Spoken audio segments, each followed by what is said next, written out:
So it did not ask me for No. string key, nothing. No. We're live on YouTube. So that I understand.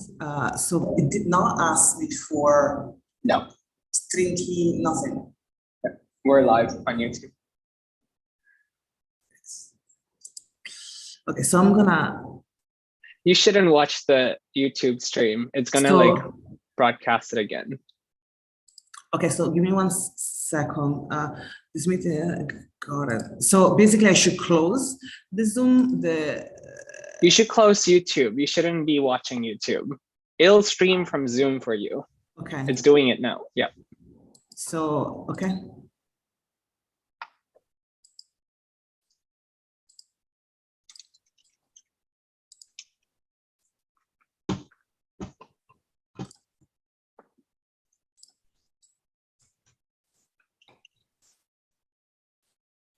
Last time we did differently. Yeah, that was custom live stream. It's a much tedious process, and it's more complicated. This is easier. I just follow orders, my friend. I follow you blindly. Okay, follow.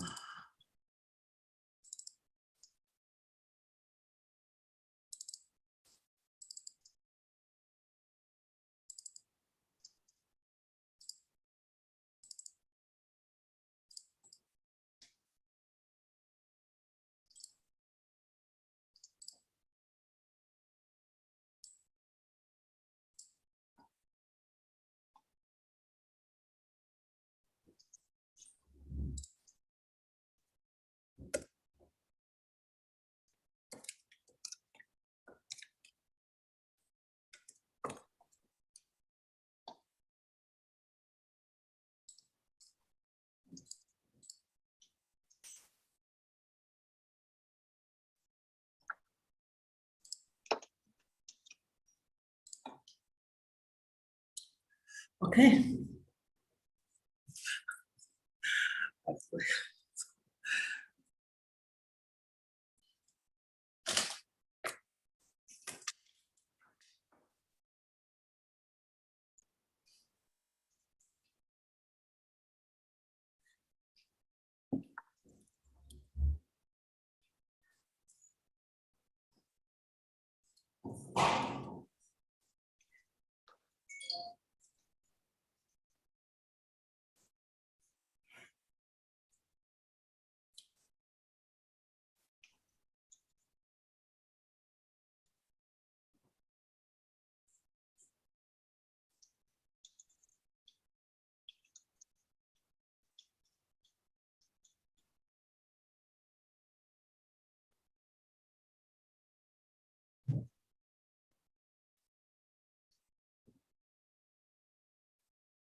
Did you give to the students some of the backgrounds?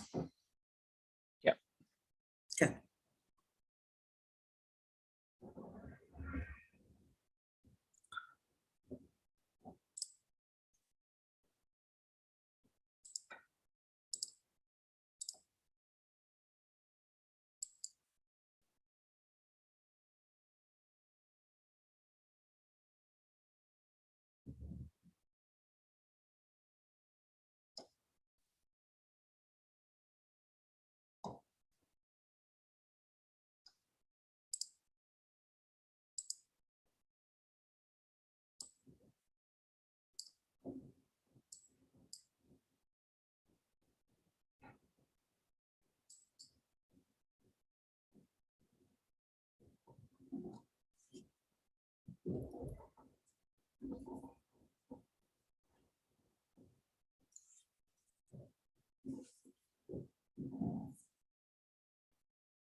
We have a great jury.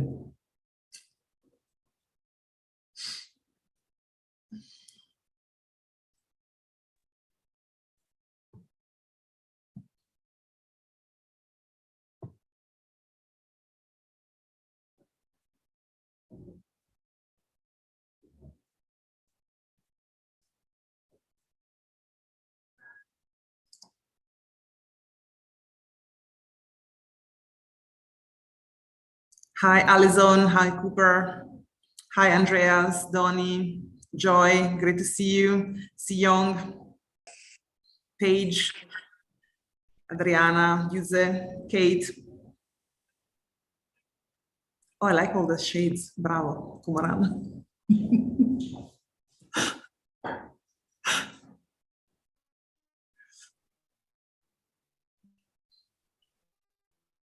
So Mark Foster Gage is coming. I see him, and I see Wendy Fox, Chris Mercier. Ciao, Mark. Ciao, Wendy. Morning. Good afternoon. Good Whatever morning. it is there. It's great to have you here. Wendy Falk as well. Great to have you here. Puyan, welcome. Hey, Puyan, Kate. I see a lot of people I know. Chris Mercier from work, from the office. See, everyone has a different pastel background. Yeah, we worked on that. Oh, Actually, Kumaran worked on that. Our beauty, it's make us look all beautiful. do they each mean something? Like, are they best to worst? Like from one color to the other color? I don't think so. Kumaran, do you want to take this on? No, no, no. They picked their colors. I gave them options. Oh, okay, good. It's like Easter. So we'll just get 2 more minutes waiting for a couple of more guests to turn on their Zoom, and then I will briefly introduce the studio and I will introduce all the jurors and the students. Well, maybe I can at least start introducing the faculty. So this is my studio, and I want to introduce also Kumaran, who has been the assistant teacher for the semester. The students are a mix between undergraduate and graduate.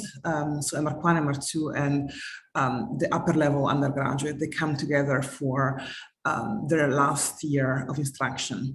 So this is a vertical option. We're going to have a great jury of invited guests. So thank you all for being here. I'm going to introduce each of you. Wendy Falk, she is the creative director of We Designs, and now newly relocated in Los Angeles. So we're happy to have her back to our LA community.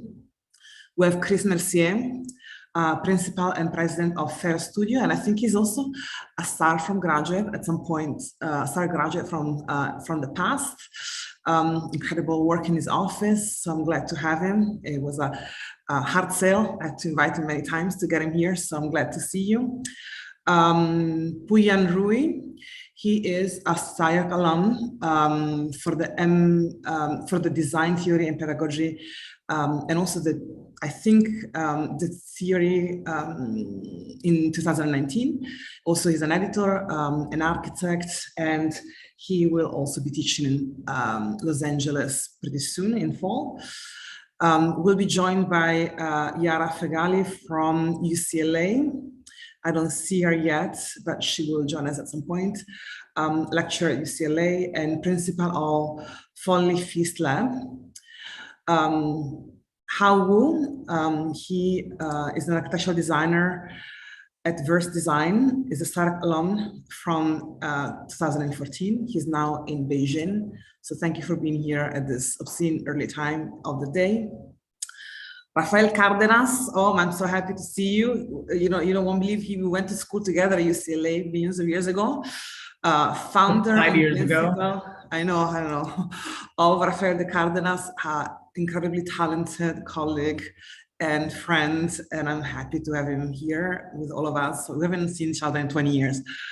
He practices in New York and does phenomenal work. And Mark Foster Gage, Yale, phenomenal work as well. I think all the students have looked at your work at some point in the curriculum at SCI-Arc. He has also been teaching at SCI-Arc a few option studios in the past. Colleague, friend, and incredibly talented person. So I'm gonna now introduce the studio. Give me a second to share my screen.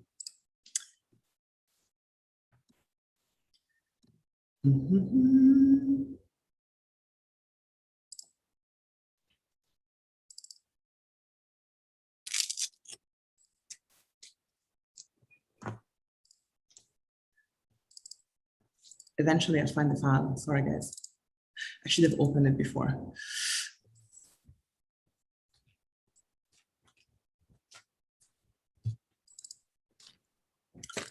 All right. Here we are.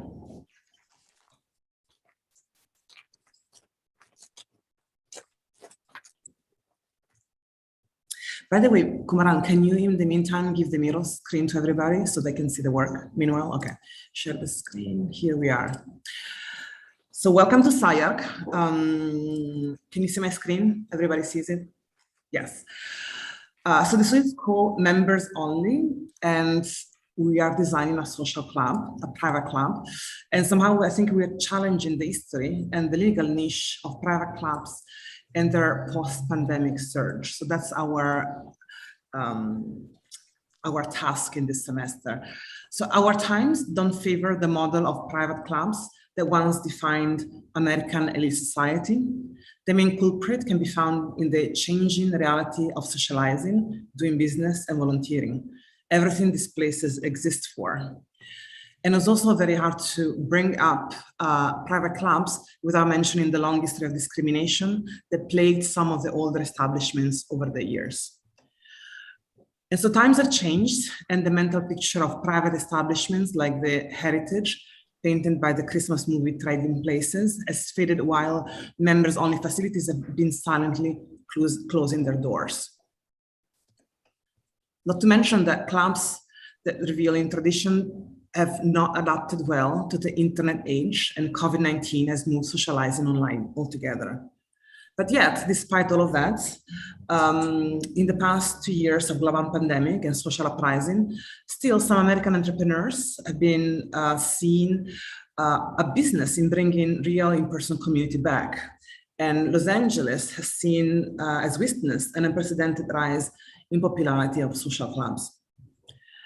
So today we live in a context of the venture capitalization of belonging, and there is money to be made in creating spaces that build younger creative communities. I mean, some examples are the Wing and the Soho clubs. I think all this New York and Los Angeles are full of them. And these places are really places that are designed by architects and interior designer. They stock them with amenities like gyms, swimming pools, daycares, spas, hotels, and dining. But somehow it seems like architects have been tasked to design spaces for upscale privacy behind velvet ropes. And so the studio truly wants to go against this idea of this 21st century version of fraternity and try to answer the current need of meaningful, safe, in-person gathering spaces within our local community. And so we will look at the tumultuous past of this partially doomed establishments. And on the other hand, we look also at the history of discrimination of these clubs, but also their potential for building democracy, social emancipation, and community. I mean, we have to also remember that some of these private clubs actually were very important in building social emancipation and a sense of community. And so if it takes deep creativity and a sense of purpose to think about how we collectively create a public community, the studio tries to do something about that. And in particular, the topic of the studio is the Arts House, a proposed project in Los Angeles. And it's 132,000 square feet mixed-use buildings in West Hollywood on West Sunset Boulevard. And this is backed by Gwyneth Paltrow, together with the property developer in London, Gary Landesberg. And it's designed by nothing else than Gensler and managed by Plus Development, which is one of the most important development company in Los Angeles. And so the students have been asked to rethink the exterior and rethink the interior of what a social club is, to create their own program and somehow think about social gathering as a conceptual position of how to go about it in a different way than once upon a time social club meant something else and something different. And they actually started by the idea of gathering at the table. And they started with the design of a dining set. Then they went to the design of the interior of the project and then the outside. So everything you will see today from the students goes from the inside out. And they also designed their own program as a social club, what the social club is about, and how to make meaningful community. We will see 5 students, and Kumaran will keep us all on time. I've pasted the link to the Miro board in the chat, and it's arranged in the sequence in which the students will be presenting today. And so I think Donnie is our first speaker today. All right.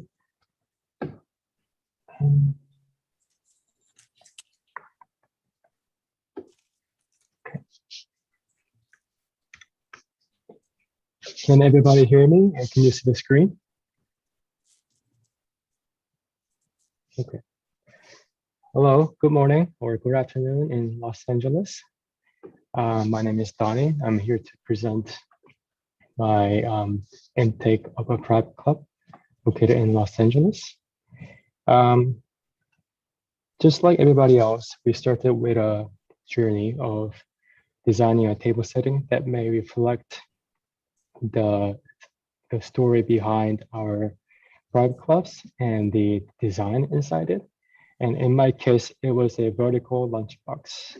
It is a vertical lunchbox that resembles an onion with its layers of opening, a protective shell of fluted glass facade encloses the soft vintage leather shell with bronze ornaments. And as you can see, it is sitting on the edge of a general dining table.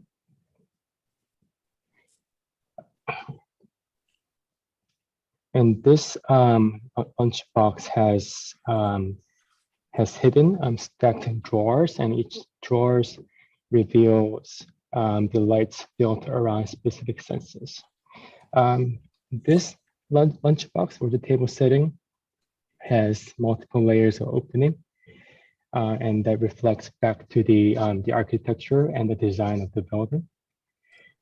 This table setting challenges some of the key terms that define general or typical private clubs, such as open setting versus intimacy, being surrounded versus being isolated, being in a private moment versus inclusion. And such topic will be explored in the building. And just to give you a brief guideline of the club, membership is $500 per year, and those who can join is pretty open to everybody, but I strongly recommend people who are in need of personal therapy, counseling, or some private isolated area where they're still surrounded by others, but they need a separate space for reaching clarity on spiritual, mental, and physical level. The guideline is to minimize the noise as much as possible. No outside beverages are allowed, and socialization is an option that the member can choose. And to give you a general briefing of the programs, the first floor is, of course, the lobby. The second being the bar with the garden, open restaurant above, functional space that only accessed by the staffs, meditation chamber, bathhouse, and upper sauna. And my club is called MRTW. It is a Korean word for sanctuary. And this club is an inclusive sanctuary for bodily clarity. It is inclusive in a way that it disregards personal differences, socioeconomic status, division in gender and religion, and any other membership requirement for any typical private clubs. It promotes programs for its members to be introspective, thereby enhancing alacrity and deepening a sense of community in the affluent, exclusive Sunset area of Los Angeles. It does challenge the definition of the private club in general, but it is an attempt to utilize the exclusivity of any private club into a positive force in pursuit of a meaningful communal space for refuge, necessitating a temporary self-detachment from the society and finding or achieving self-enlightenment or the nirvana in order to give back to the community. And this type of club is, it actually exists in the reality, mostly in Asia. They're called temple stay, as you can see on the right. Ancient temple is located in the very private and secluded area of the nature, but the activities inside involve multiple people. Even though it seems very group oriented, the core of the activity is individualized for everybody else. And this is how it's going to be in the club. To brief you on the facade or the shell is going to have layers of different materials. And each type of materials reflect the level of the privacy and publicity in the interior, meaning that the raw and the rugged facade falls around the private programs, while more of a public program such as dining is going to have a translucent facade, as you can see on the right. This is the unfolded elevation showcasing the locker plant on the left and the rooftop pool with the sauna on the right, and different materials. To give you animation.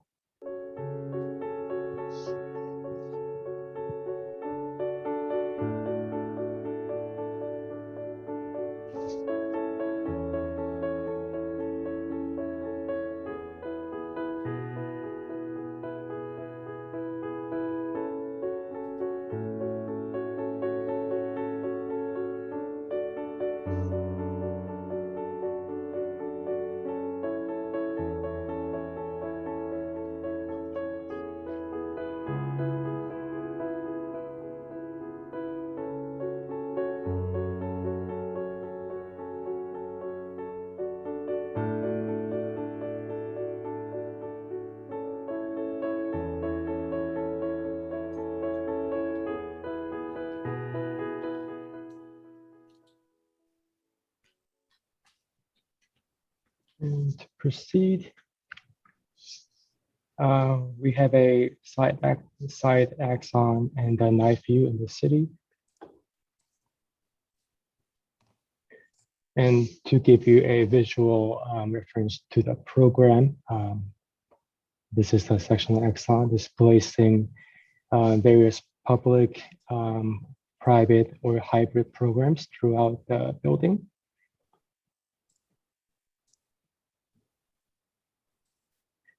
And the first floor is pretty significant in the procession of the space. It is a transitional space that unravels carpets of grass, rocks, mossy boulders, and other features from the nature, and modules of lockers distributed throughout the plan.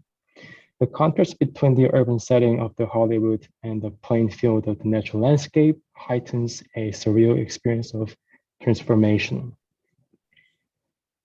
This atmospheric composition detaches the viewers from the reality, gently warming them up for the upcoming chapters above.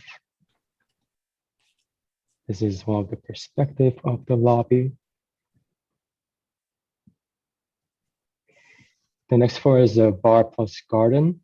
It is going to be a semi-public space for the members, where you have open cafe setting on the top, tea brewery on the left, circulation pad to the open restaurant above, and walled congregation setting on the left.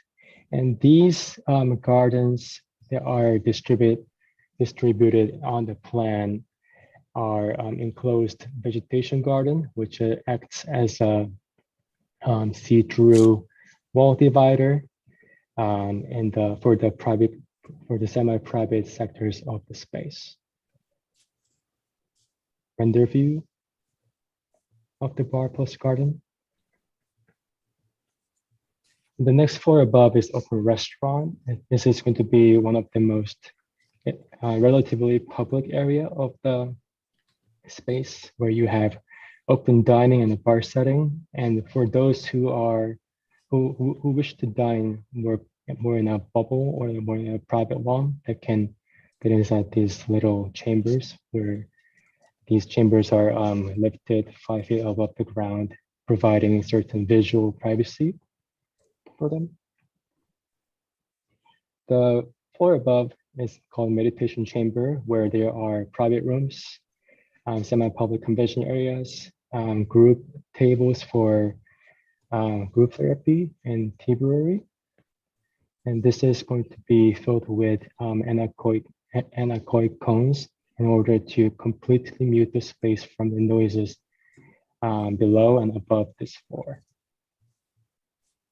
And this is going to be one of the renders of the private therapy room, where the therapist and the member is enjoying the tea and having a little banter. And the floor above is going to be the sauna with the bathhouse, where, of course, is going to have a tea brewery on the left, and sauna and like pockets of semi-private, semi-public bath on the left, and another pool with an open rooftop leading to the rooftop through the stairs over here. And this is going to be a general perspective of the pool with the open atrium. And this is going to be the passageway into the sauna and the drinking booth in the semi-public bath area. To sum up, I think Rudolf Steiner's quote on building a healthy community really sums up my concept for the MRDW, the social club. And yeah, thank you for watching, and I look forward to your feedbacks. Thank you. Maybe Kumaran, would you want to share the Miro page?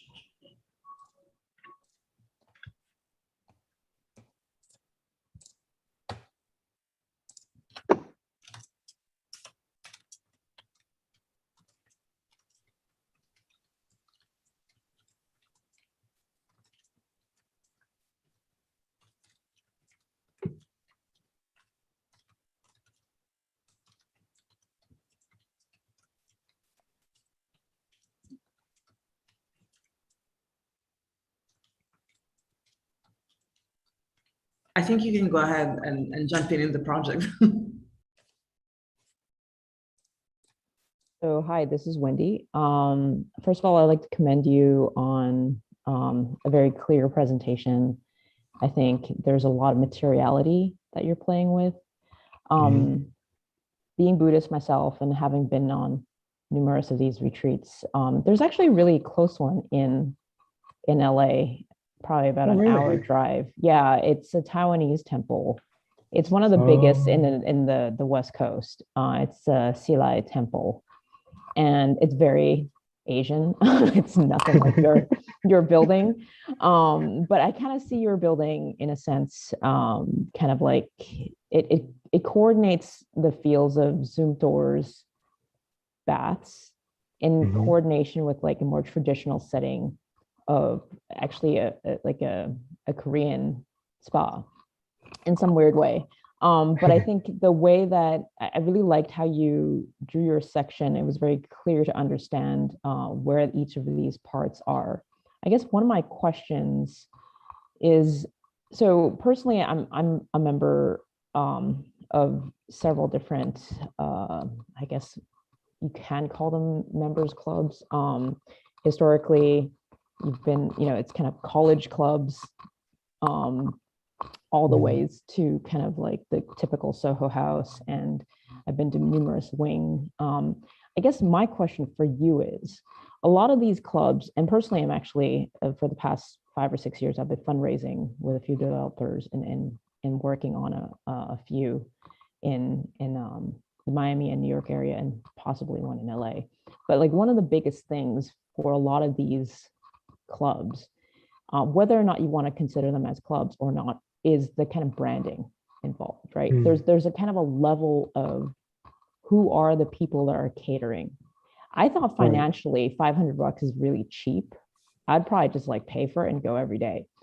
I want you to like probably look into the rigor of how much it actually costs for a typical Soho House membership, all the way to like anything like the wing. I think that would really cap you at a understanding of like how the finances of these buildings are operated on a developer level. So that could be great for your portfolio to have like more realistic numbers. But I think the other aspect of it is, it's beautifully designed, but how is this going to cater to who? And I think that's going to be the question that you're going to really get if you're going to pitch this to a developer. But that's just my 2 cents. I see. I agree. Beautiful project and such well presented, and all of these different elements that help the project come through. I really like how you started. I missed it, but I looked at your board, how you started with the vertical lunch box. And I really see your project more as a chocolate box, because there's that contrast between like the outer skin that is like boxy, simple, but revealing just enough to make you curious to go in. And I really like the way that you hone on the experiential in the interior. So like every floor, every part of the floor has a different experience. It's a different space quality. And even, a column becomes a room. And even in section, we can see the change in height. I think there's a lot in your project. There's so much, maybe with a very little time to unbox. But I love the idea that there's different chocolate experience on each floor. There's different tastes. There's surprises in the interior that you wouldn't imagine on the outside. And I think all of that plays so well into a private club, like members only, that you would only know what happens inside through being part of the club. Like if you were to Instagram pictures of different different events in different spaces, it would be really hard by memory to put together the space. So it's like you have to experience the space in order to understand it, which makes it even more exclusive. So I think there's really like this exclusivity into the DNA of your building, which for me works super well. And the fact that you've developed materiality and different rendering styles on different floors, and really plays into that exclusivity of like that special chocolate box where you don't know what you're going to get until you bite into it. And I think it's super, super beautiful. Thank you. I'll offer criticism because you've been getting compliments lately. I think someone needs to balance the scales. And if anyone's going to play asshole, it's probably going to be me. No, I think there's some really great parts of your project, and I really appreciate the interiors. I do like the different qualities. I mean, I'm sure like everyone else on the jury, I've been to a bunch of these places, and they're pretty. I mean, everything from the Yale Club or the University Club in New York City, which is probably among the nicer of them. There's differentiations in the like kind of heights, but the articulation is pretty uniform throughout. So you're either in a nice wood paneled restaurant or a nice wood paneled lecture hall or a nice wood paneled library, but it's all kind of a consistent thing. And the Soho House in New York is a little ironic that the Soho House in New York really, uses a pretty traditional palette when it comes to like leather banquettes and, pretty commonplace chandeliers. And so I don't know, for lack of a better word, pizzazz of your interiors, I think, is welcoming. I think I appreciate the ambition to do good with this program, but I think we have to be very careful about what architecture can do virtuously and what architecture cannot do virtuously. And I was a little, my dad's a veteran, so I think it's great. All veterans get immediate membership for lifetime. I just Googled it. There's almost 250,000 veterans in the Los Angeles area. And how many veterans can your social club accommodate without looking like becoming a homeless shelter? Not that there's anything wrong with homeless shelters, but at what point do you go from people using it occasionally to just it being completely jammed full of people? And so the virtue we want to offer this program is inclusivity, and always everyone is welcome. But the program, and like you've shown it, there's 8 people in every room, right? So the virtue you're prescribing to the program is not the virtue reflected in the architecture. And I think that's a problem with architecture, is that all of our virtuous intentions usually come out as words and aren't really reflected in the type of work that we're showing. So I think the spaces are really fantastic. I think they're, for what you've been describing, way undercrowded. And I do question a little bit if we have that ambition towards equality and inclusivity, why the facade would have a kind of, I would say, kind of brutalists, danger, defensive, don't come near me flavor. And every floor is articulated differently, which is a exaggeration of differences rather than a kind of erasure of differences. So your narrative talks about an erasure of differences. Your facade talks about an exaggeration of differences, which I'm not saying either one is good or bad. I'm just saying it's an inconsistent match. So I think this is probably going to be a problem with a lot of the projects in the studios, that it's going to be very difficult to reconcile the virtuous intent with the architectural glamour and eliteness that we're used to showing as architects. I agree with you in a sense that in this project, I'm talking about inclusivity, but the facade is quite too much for the club that I'm designing. So yes, there's a mismatch between the intent and the architecture. And I think it's a topic that I'm to further clarify or develop them more to be even more convincing in the storytelling, I guess.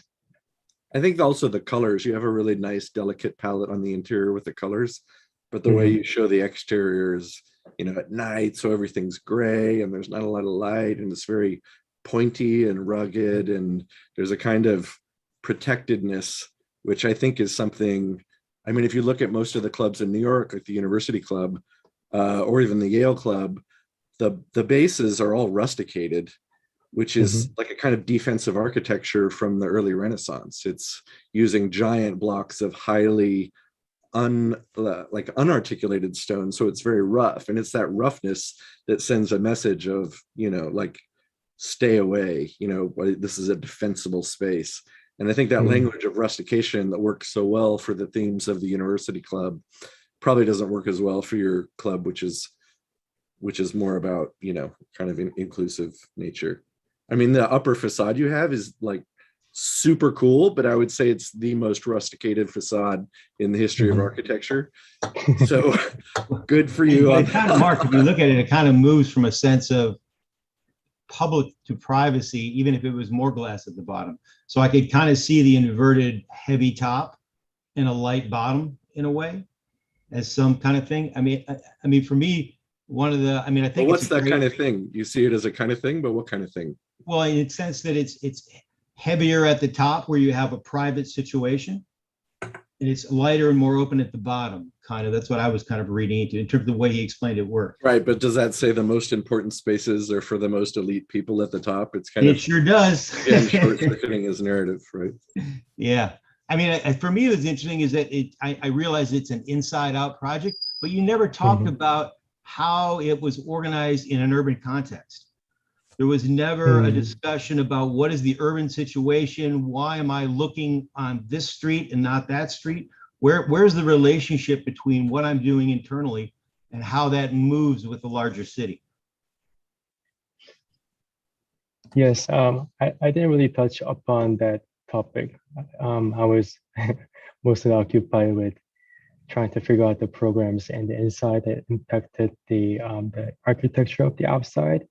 However, in terms of where each floor is located on the vertical level, I think the location of the pool and the meditation chamber above really, I guess, distances itself from the noises of the urban city of Los Angeles, and that has some significant meaning behind that. But in terms of the restaurant and the private bar below, it just made sense, especially from my experience, just to have it placed at above the lobby.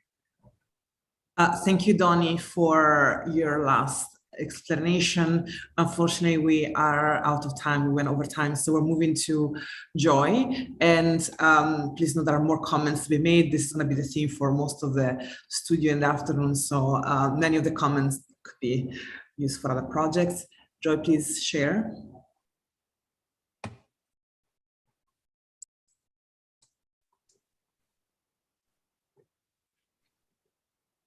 Can you hear me?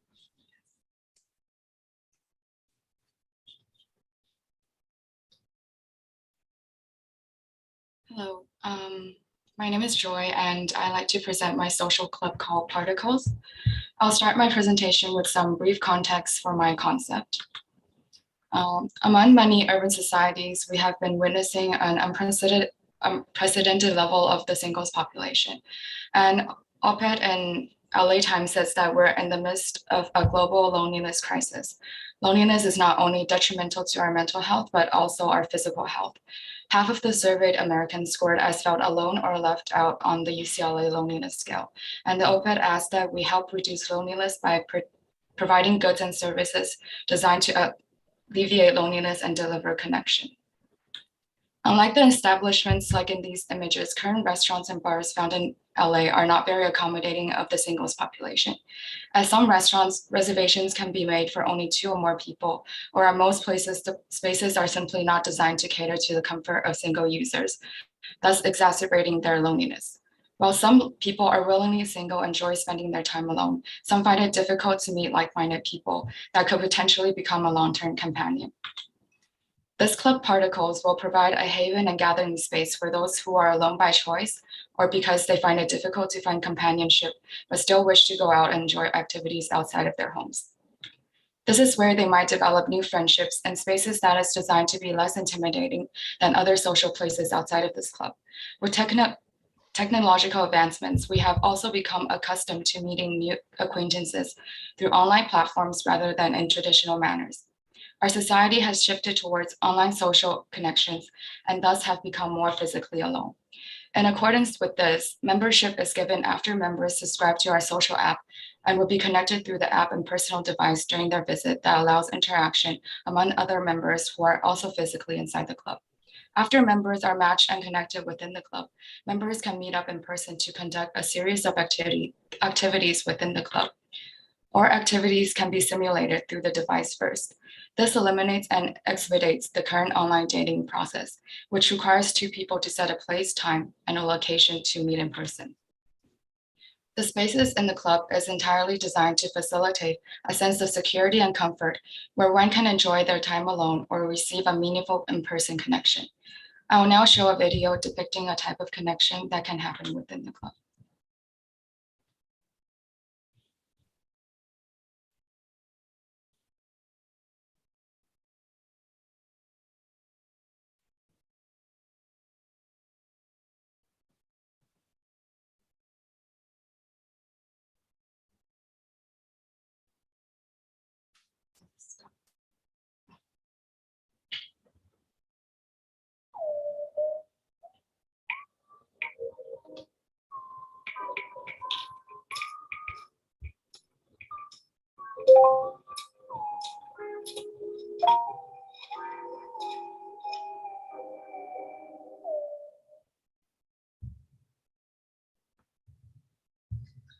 Visitors check in at the lobby and can make their way into the different programs where they can dine, seek for new companionships within their own pods, or conduct any other activities provided in the club.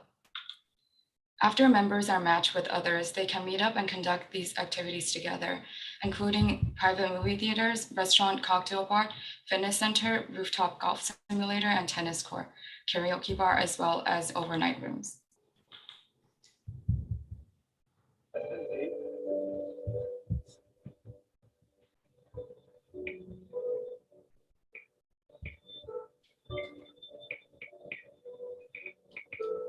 And that's one brush sweep. You want to cookie with that? On the house. Sounds awesome.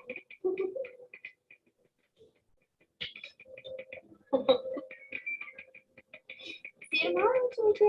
See you, Lacey. Oh, saw your boy in the fire hat just now. So cute. Yeah, he's really something. Look.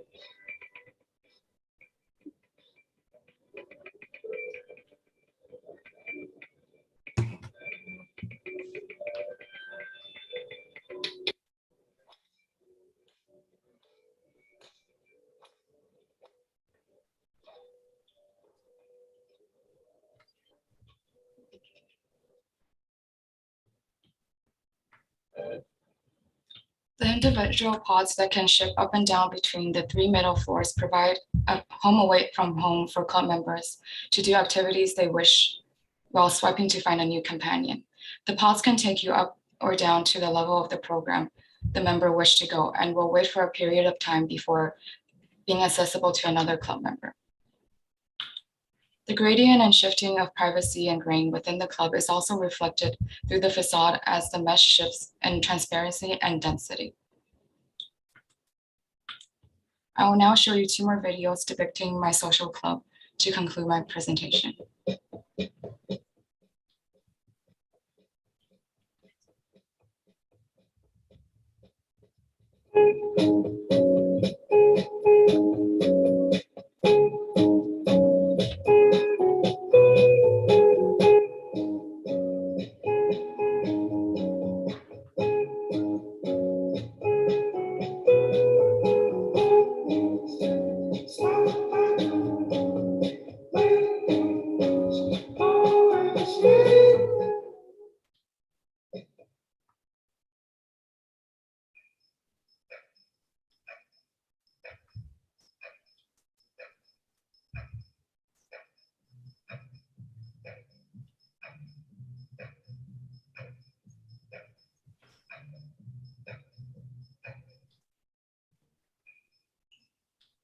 Thank you.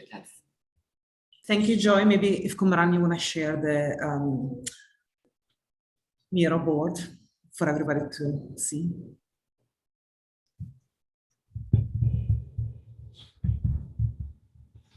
I'll just say from the get-go, I think the emphasis on tackling the problem of a social club geared towards individuals is awesome. I think it's, really challenging the program in a way that's not just about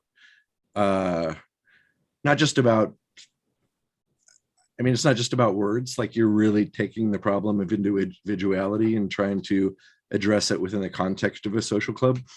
I would suggest there's actually a lot of intelligence in that kind of larger project, in how do you make a place seem social but caters to individuals.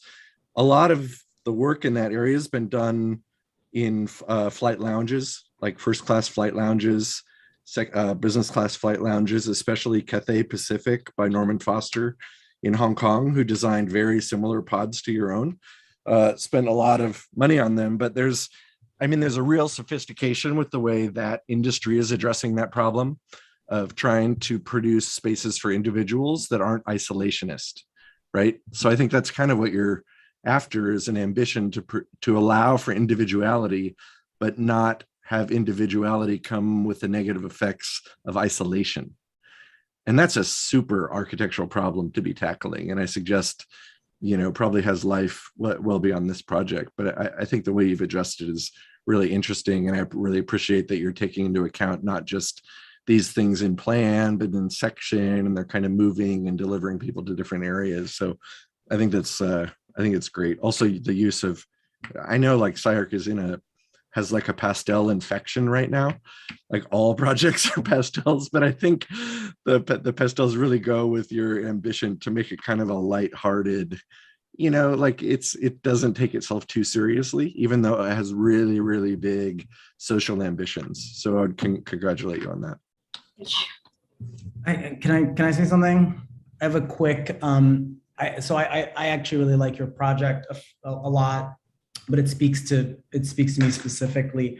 I think there's something about that you could have tapped into. Like, there's so many social media, and we're actually working with a company right now that's basically addressing like the gaming industry, but then also it's a sort of hospitality brand for gaming. But then what would the need for the building be, right? So because there is a solution for loneliness, it's like Tinder, Match.com, I guess Facebook and all these other things that don't, turn you Republican and whatever.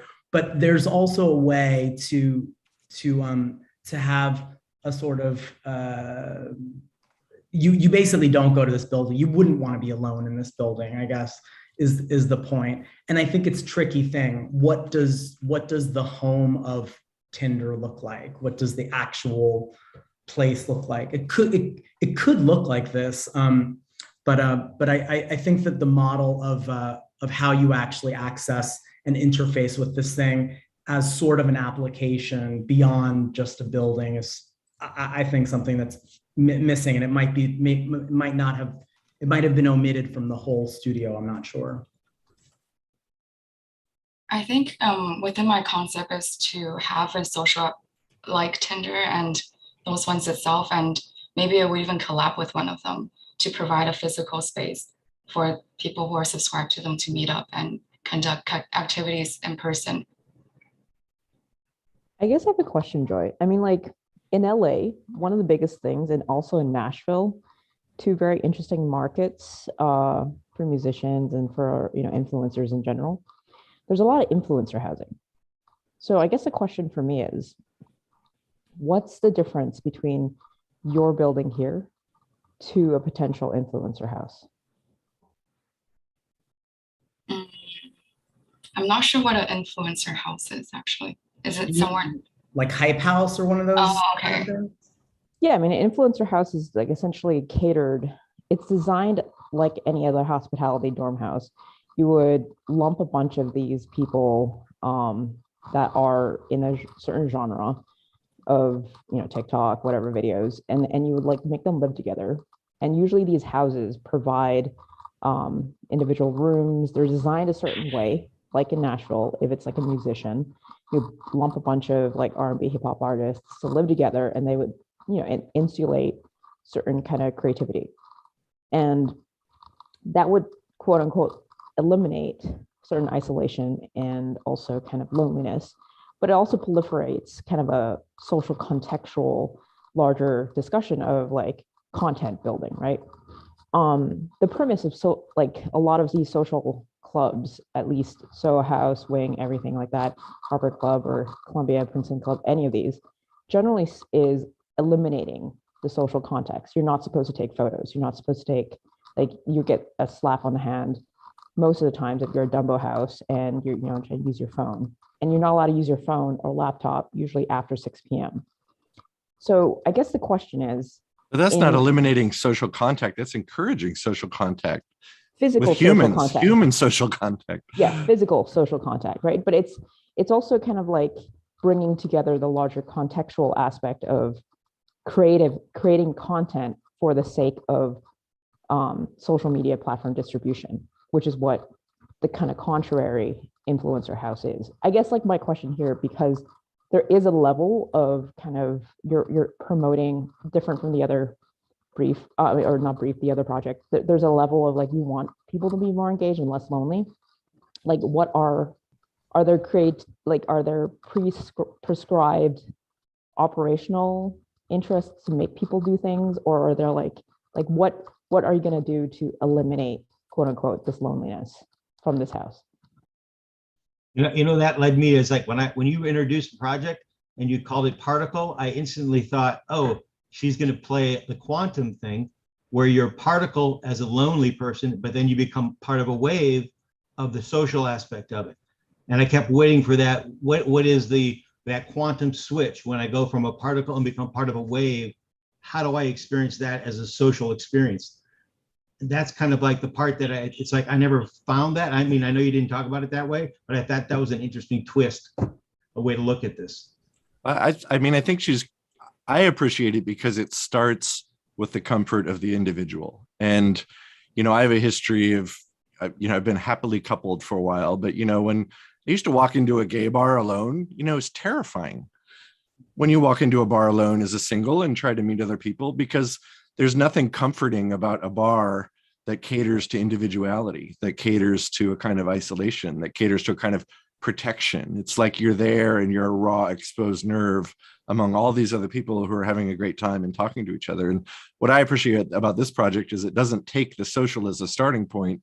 It takes a kind of protection of the individual as a starting point and lets that individual, like you mentioned, I mean, I don't think we want to necessarily turn the project into a quantum metaphor, but yeah, I think you bleed into a social configuration. And I think that's why, I don't know, maybe there's a tennis court on top. Like there are things which require two people. I saw there's a little golf thing which requires one, but you can't play tennis alone. So maybe peppered throughout this are those kind of programs which introduce 2 or 3 or more people. But I really appreciate that the starting point of this is comfort of the individual. So I would feel much better about walking into this place alone and hoping to meet someone after, hanging out my little pod for a while and getting more comfortable than just going, slam into a social club, which is tons of people talking and drinking. And, it's just like, I don't know, I'm kind of an introvert. So it's just terrifying for me to be in those kind of bar environments where there's no protection for individuality. I completely agree with Mark. And before you spoke, I was going to say the same. Like, don't forget that it's not about coupling. You go to gay bars too? Like, yeah, right. And I know the feeling of like being alone and all these women, and I'm like, so I think that I think that it's important to keep in mind that it's also about having a place where you could be alone and do things alone without being out of the bunch or looking odd. So I think that there's both. And this is why your proposal, as I agree with everybody else, is super interesting, because it takes the individual wanting to be alone. Like the problem you first pose is, I want to be alone and I don't want it to be weird. It's just normal. I just want to eat. I just want to go out, eat alone, think about it. And maybe I want to meet people later, but my life is not about, coupling up or with 1, 2, 3 people, it doesn't matter. It's really about me being comfortable in being alone or with another person or so on. But the one part that me being alone is super important, and you shouldn't forget that. Like, it's not only, it could be a physical Tinder space, but there's also the other part of it, which is a physical, relaxing space where I can do all the things I want to do, but be alone and have it be super normal, which I agree goes against normal standard social rules, which I think is fantastic. It should be completely normal to go out, and I think it's normal in larger cities to go out and have dinner on your own,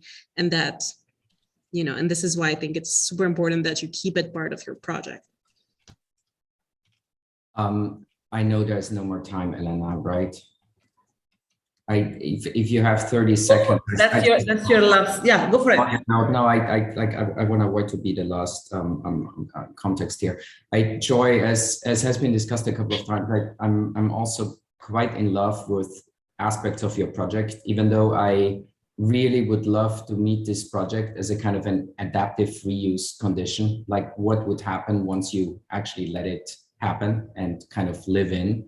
A little bit, I found quite interesting Mark's comment in terms of the specificity of it, which somewhat like really sits in between the kind of like alone togetherness that you were describing. And what I really mean by that is maybe over winter break, if you guys have that in the SIAC, You may want to look up the term third space, which is very much kind of like also played off like a book by Adam Fraser, if I remember correctly, like third space being that kind of space between like work and home. So when you started to speak about your project, I very much thought about like that thirdness in there.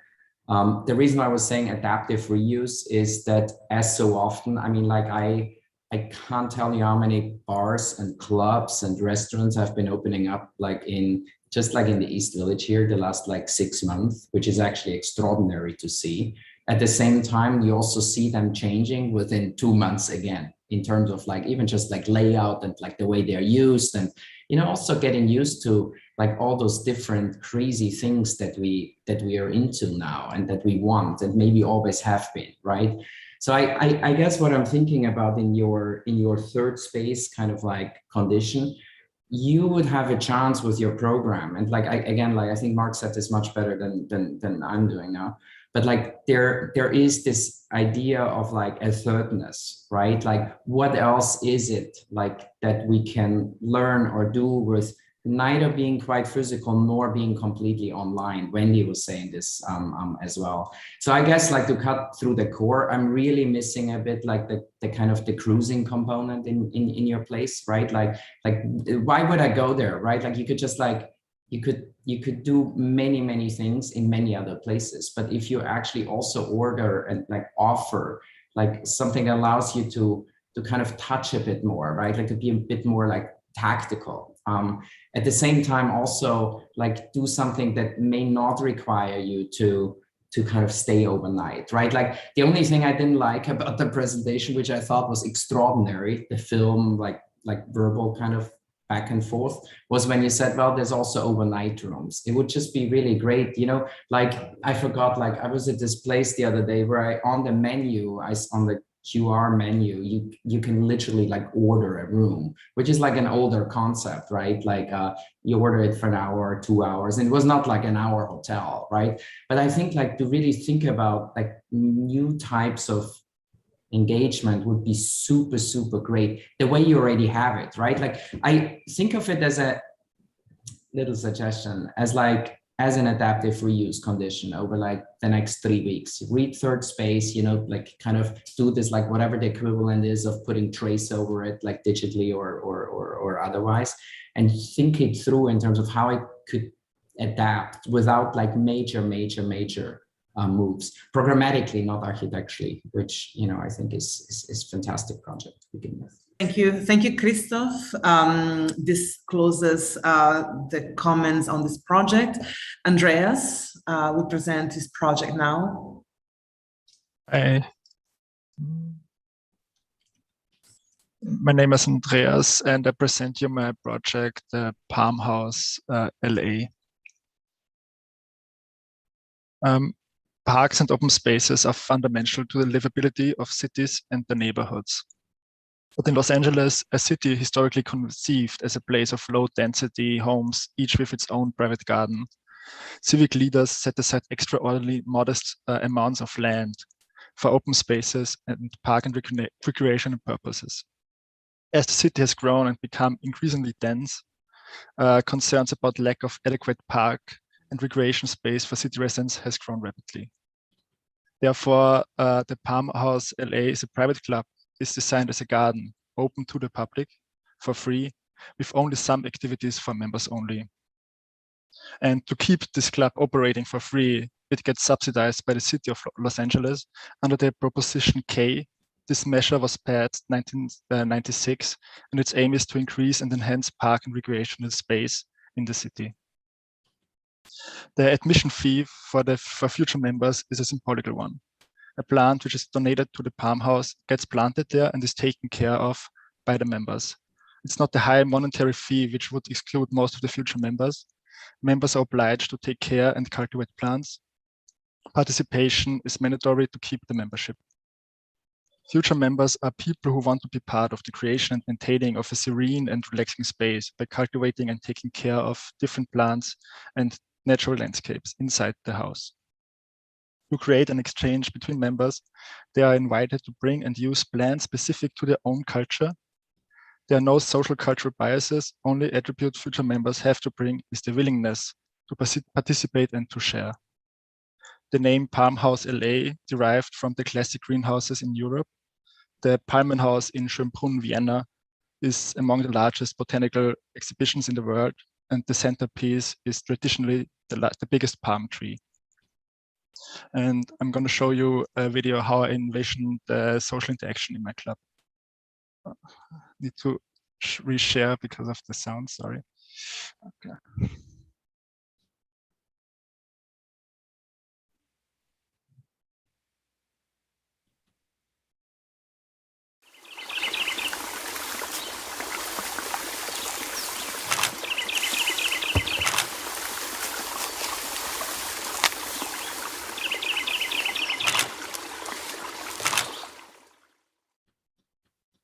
And here's a detailed view to the table settings and objects I designed for my clubhouse. This is a lamp, dishes, and a bowl. The building is positioned to have the biggest trees as an important corner object, and the massing and openings are designed to enable as much natural light as needed to shelter plants and members of the club. The facade is made out of curtains and they can be completely closed and opened.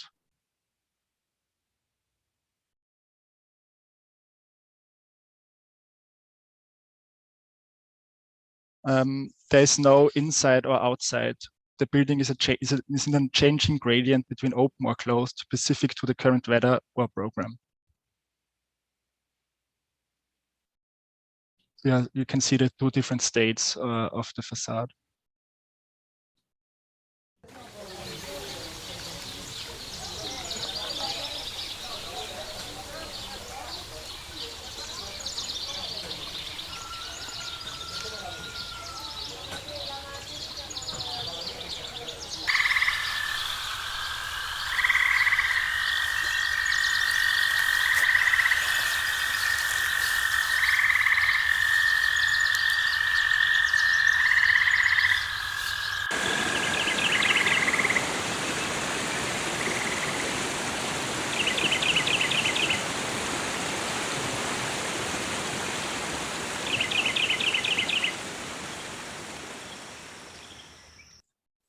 The ground floor is open and is made out of different landscapes. People can relax next to a small lake or under a big tree.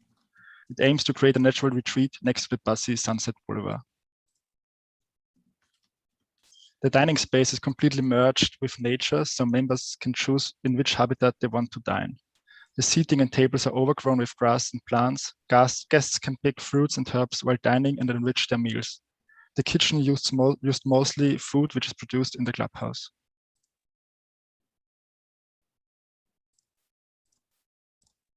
Members of the club can use urban gardening spaces. Different pots and habitats are offered to enable plantation of multiple plants, like dark humid spaces for mushrooms or light warm spaces for vegetables.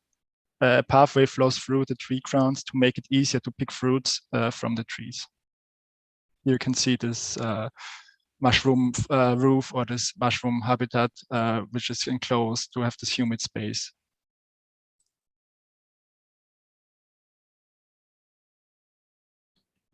This is the RCP of this space, of this floor. You can see the completely automated irrigation system, which is connected to every plantation pot. Grow and heating lamps are used to create different habitats. Natural pool pulls through multiple levels of the clubhouse. Members can swim or relax on the grass or next to the pool.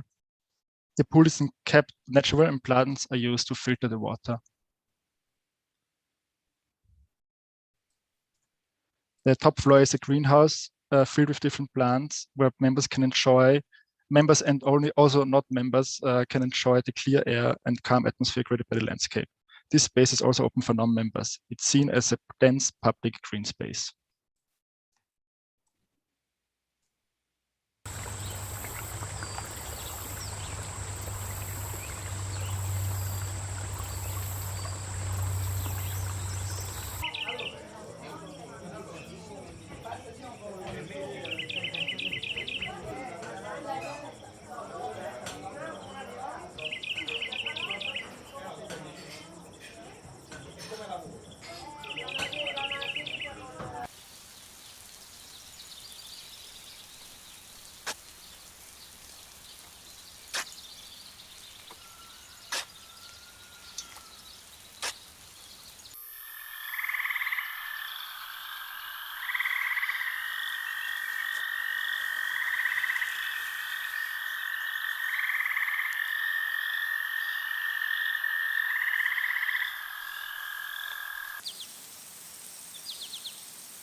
Thank you.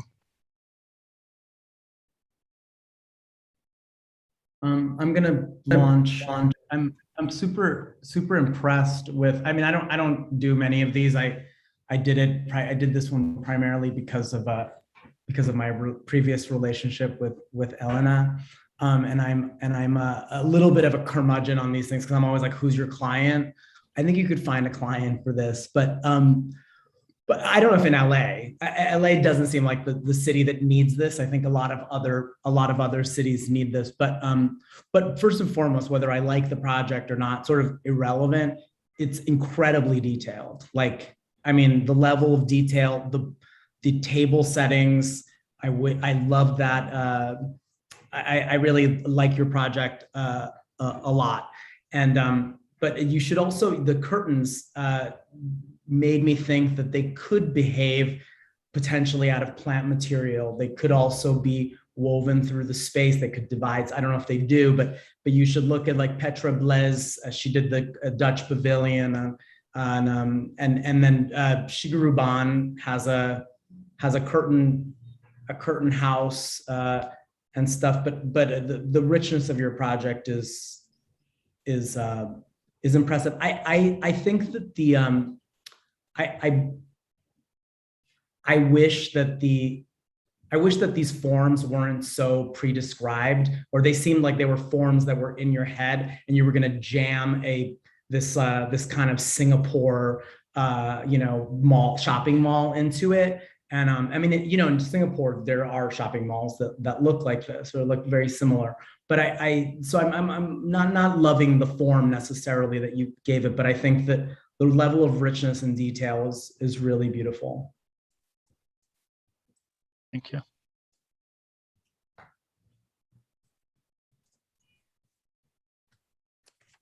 Okay, Andreas, I found the I found your presentation quite extraordinary, particularly in all the points that you probably didn't think somebody is going to pick up on. Like mainly, I'm thinking about. And I'm not using this as a buzzword, but like I'm thinking about like notions of sustainability in your project, and like within the context of sustainability, also about climate justice. So I agree extraordinarily with Rafael about like form and the kind of like formal like overdrive. It's a bit like, and you're gonna hate me for that, but like I can't help. It's a bit too pomo in many ways. At the same time, I found it extraordinary once you started to walk through it and interconnect it, interlink it in section. There's a bit of chance, and this is why I was bringing up like climate justice. There's a little bit of chance and room to develop certain aspects of it, right? Like, so when you say like and I don't think this was formally developed, right? But speaking about like that kind of like formal context, it'd be quite interesting to actually think about like, what do those cylinders do, right? Like, do I actually, like, because you're going to use a lot of water, you're going to use a lot of like cooling, like, are they somewhat like geothermally related, right? Like, are you able to extract or expose things in terms of gray water filtration, right? Like, are your curtains, and this is something I found really beautiful, are your curtains fog catchers, right? Like, and I honestly don't quite know where you are positioned, but like, I think you are in Los Angeles, and that's the one thing I'm differing from like the previous comment. Sorry, I'm an exchange student from Angewandte, so I'm well, now I need to be nice to you, right? No, but if so, where is this? Is this like it's in Los Angeles, right? Your site? Yeah, the site to Los Angeles, yeah. I think it should be in LA, right? That's what I understood. And like, maybe to add something to Rafael's comment earlier, which like I think is a really, really good one. I kind of like love to look at your project also through that lens of like variability or like adaptability. Probably like mainly asking myself, what does it do in terms of like it being a kind of members only club, but that also answers questions and somewhat like sensitivities in terms of like equity. So when I look at your project, like I'm thinking about, well, you know, everybody can have a palm tree. And my favorite part was when you were talking about like, I don't know if you called it community gardens or not, but like, you know, everybody can have a little vegetable garden, right?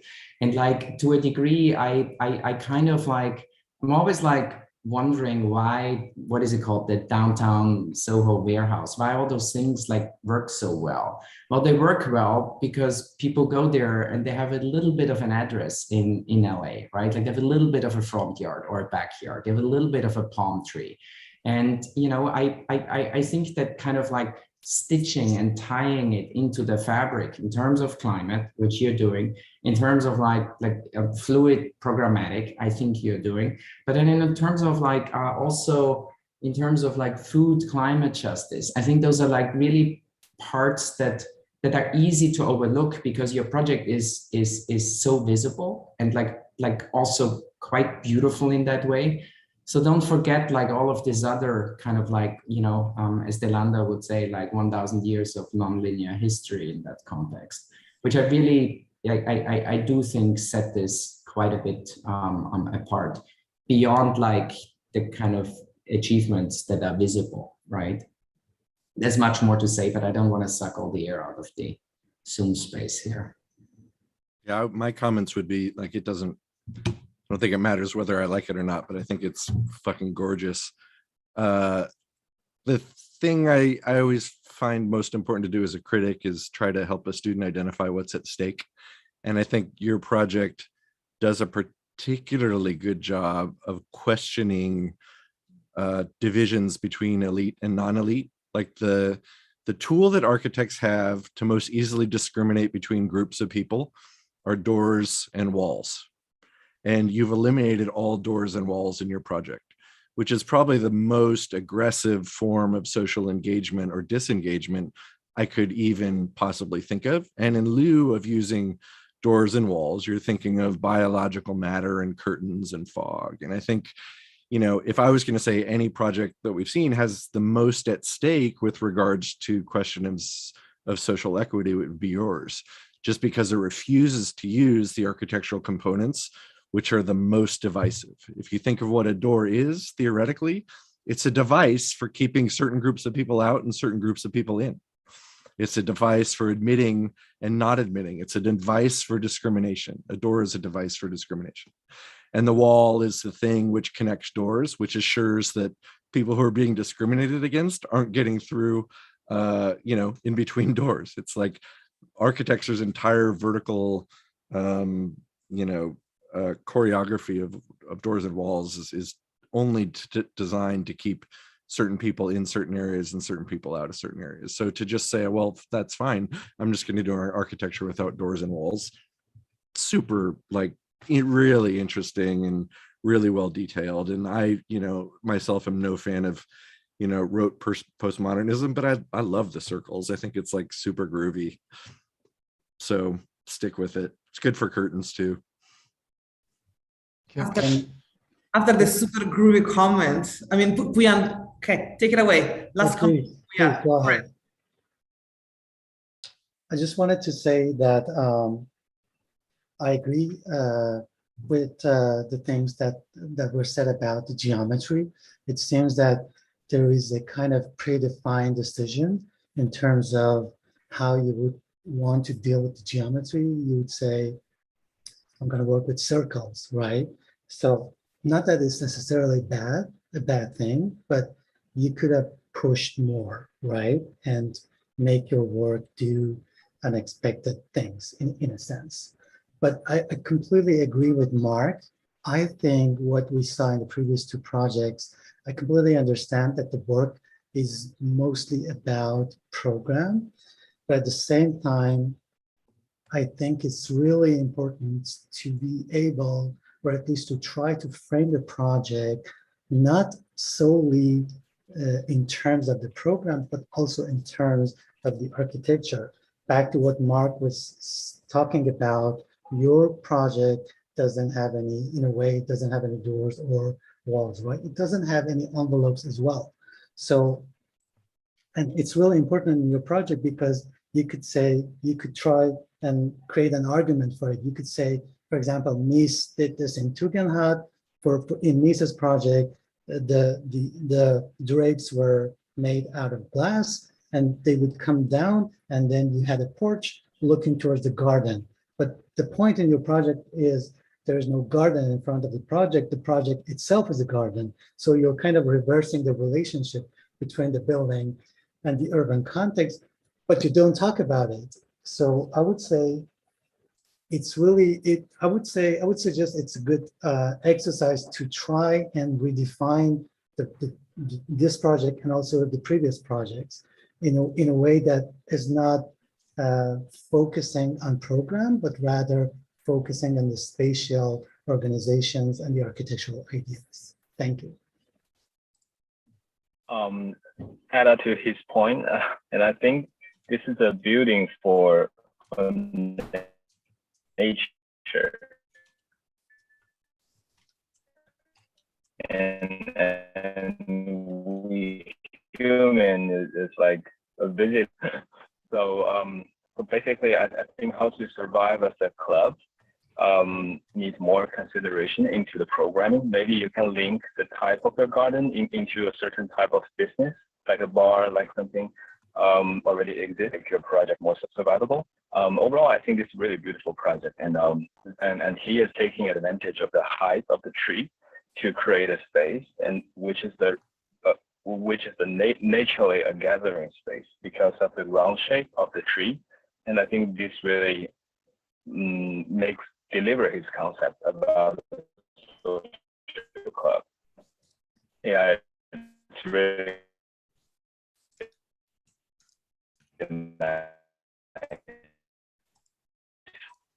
well detailed.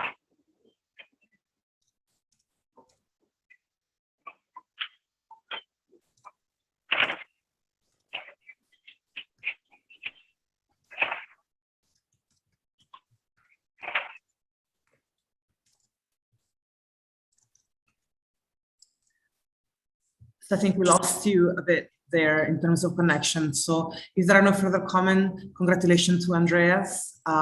And we're now going to move to Adriana.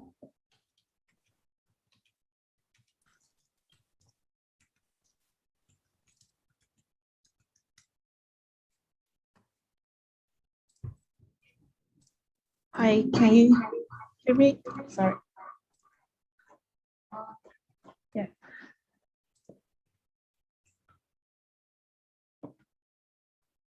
Yeah, my club has a name as a Jigsaw Puzzle, and it is kind of a game, but in our club, it means food rescue and share and save. And I will start with the background of the food waste. In California threw away nearly 6 million tons of food and food waste each year, and the food waste is particularly bad during the holiday period from the Thanksgiving to the New Year. And when a large number of ingredients, no matter unprocessed fresh ones or finished holiday dishes, are going directly into the garbage bin due to the lack of the consumption.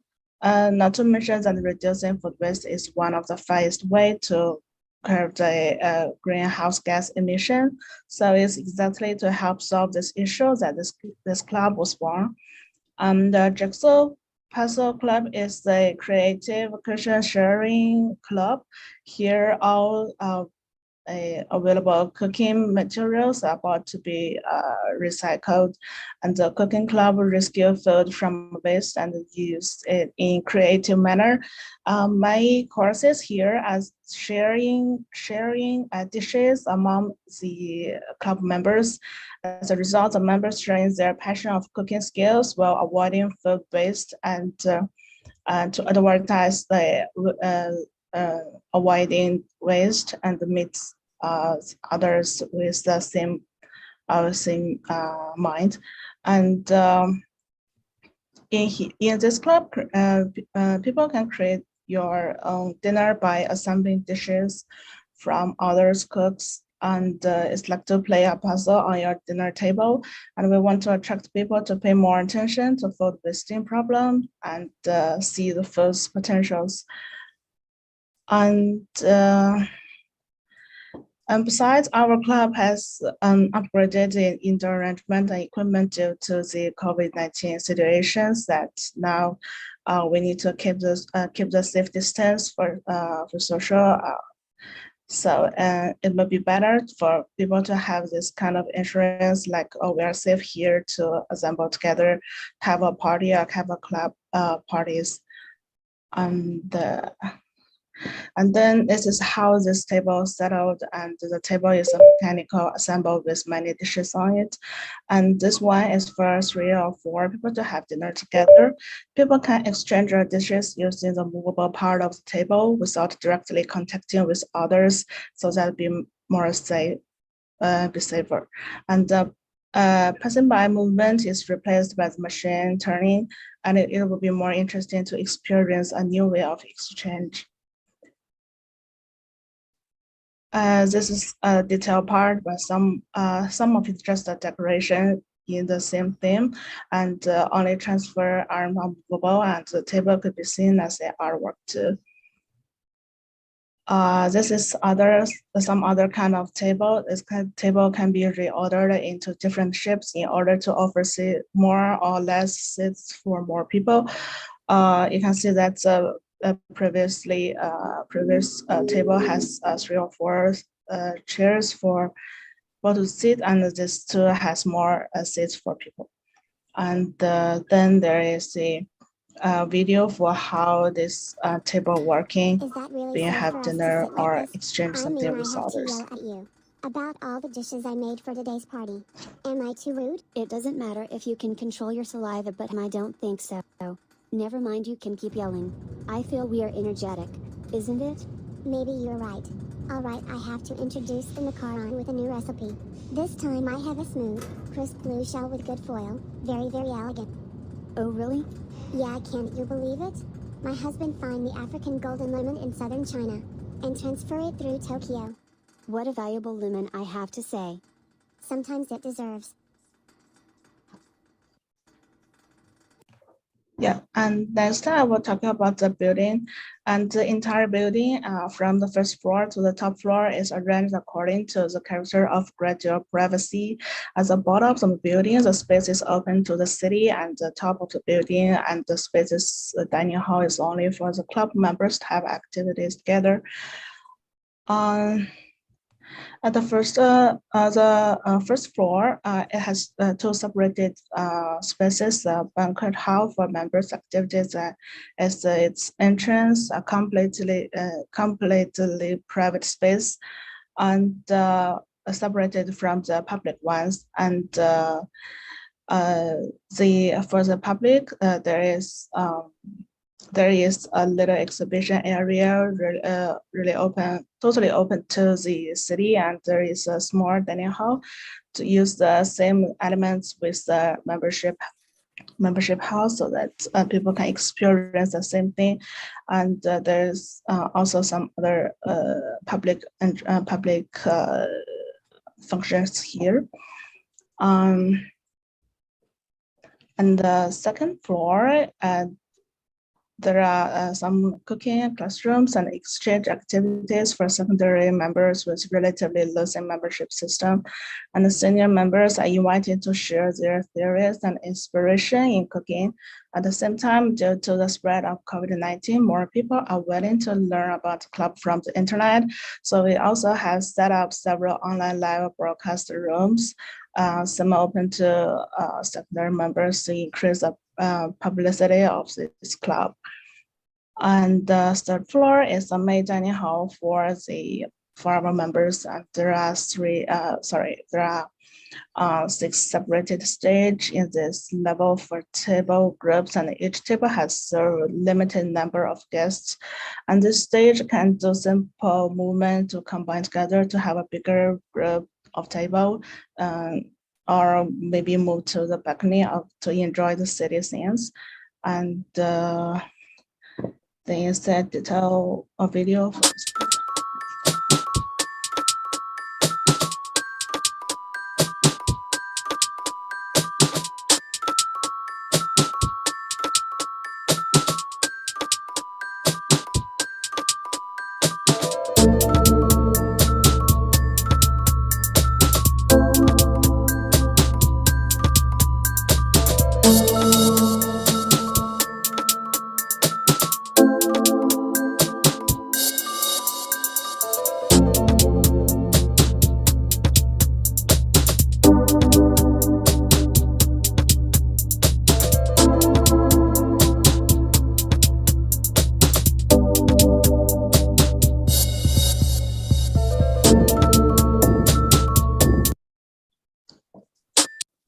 And then is the top floor, the roof floor is also for members as additional space for entertainment. And next is I will talk about how this building looks like. You can see that the first floor is more transparent. We want the city to get to know us. And the upper floor for members are more private. At the same time, we offer public chairs and other functions using part of our building to serve the city. And as the boundary of our building and the city is a blur, so that we want to connect it more with the city. And yeah, and this is another angle of the building. This is how the elevation unfolded, and here you see here for this part.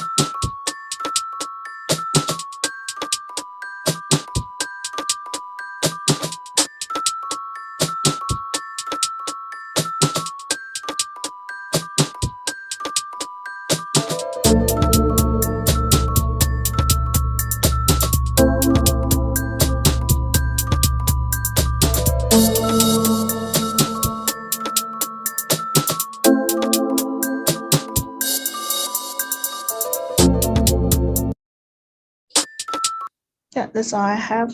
Thank you.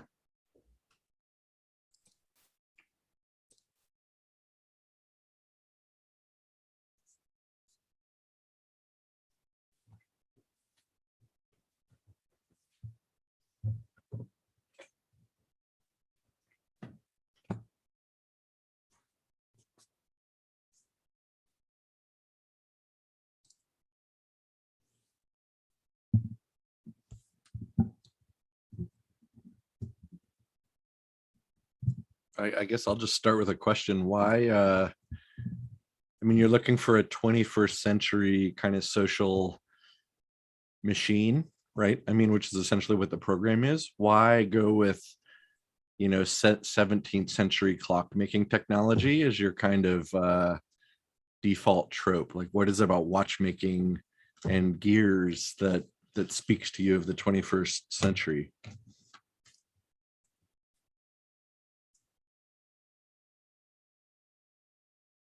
I'm sorry. I'm just looking for some kind of shape to help people to I don't know how to say, help people to exchange things without contacting to each other, and it's just came out to be that kind of shape. Yes.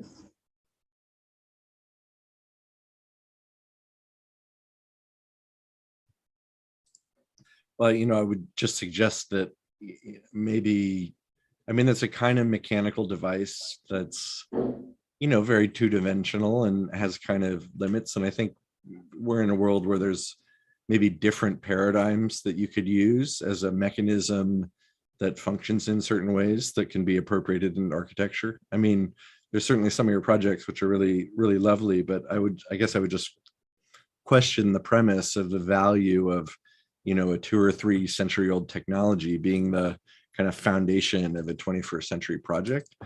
It seems a little, I mean, not that there's anything bad with retro, but I don't know what you're getting out of it. I don't know what the kind of performative value is of that aesthetic. It comes off looking a little steampunk to me, which, you know, also has its place in culture, but I don't know necessarily that it's serving you particularly well for this program. I kind of agree with Mark. I mean, in the same manner. And it's like, I guess for me, it's like, I see your fascination with the gears and everything. And I keep kind of wondering, and I think you're going to get to, I mean, there's an opportunity, like the way you're trying to serve the food and that kind of process. And I kept imagining, well, why isn't that happening in 3 dimensions in the way that I circulate, or the way that the social and the private aspect circulates through the building? Like, isn't like maybe I'm walking up a stair and I can stop and get on a landing and jump into a pod that then carries me to another room? Or is there some way to move through the project similar that allows me to have social experience and then kind of private experience in some manner, in the same way that you're using these gears to move food around a table. Was there any consideration for something like that in terms of how you move?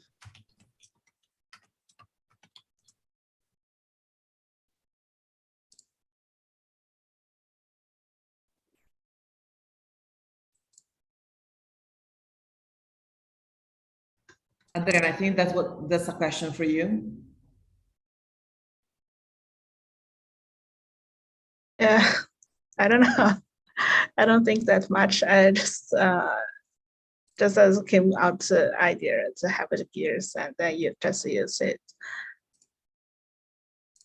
Can you guys hear me better now? Sorry? Yes, we can hear you. Yes. Oh, okay. I think the character of those gears is about interlocking, and one gear is driving another one. So I think this quality might be missing in your building. To me, maybe I didn't understand it well. Those spaces is more isolated. They're to me, they're missing the quality of those interlocking quality. Would you please describe a little bit more about those relations between your spaces? It's a open spaces, but not separate rooms. But I want them to keep some distance from each other. So give them like have different stages as a space. Yeah.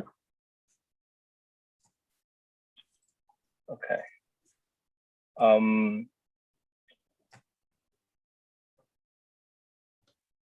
So I think their question is what kind of issue you want to address as a building to the society.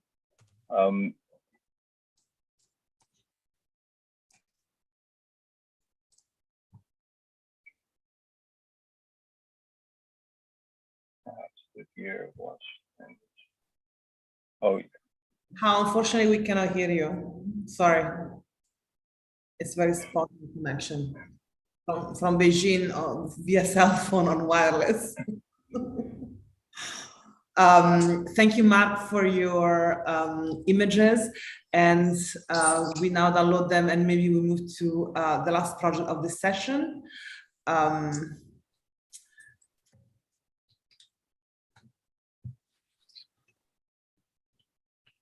See, John, are you here? Yes, I see you. Oh, should I share my screen right now? Thank you.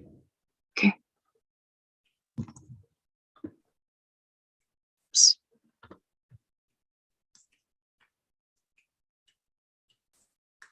I'm Xiaozheng. I'll start my presentation with a general description of a fashion club named Vipachat. The club Vipachat aims to provide an inspirational space for fashion designers, buyers, models, and the public.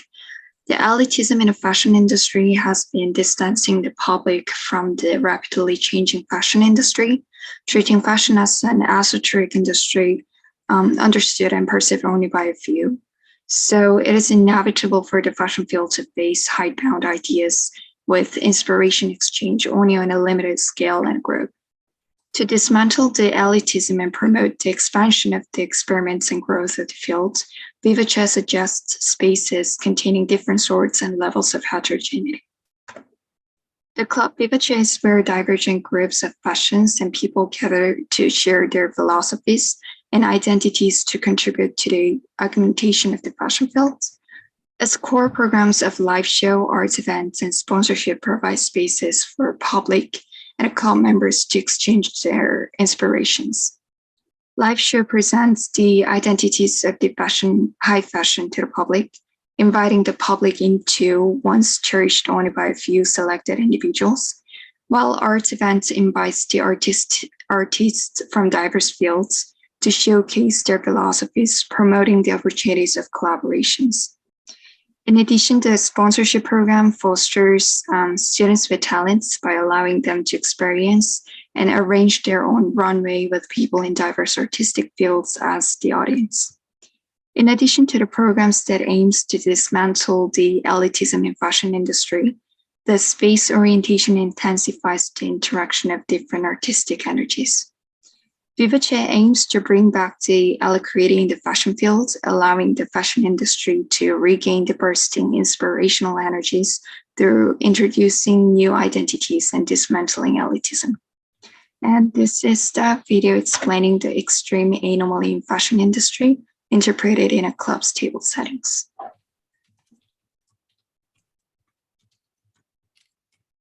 Can you hear the audio or is it not playing? Sorry. Let me share the screen again.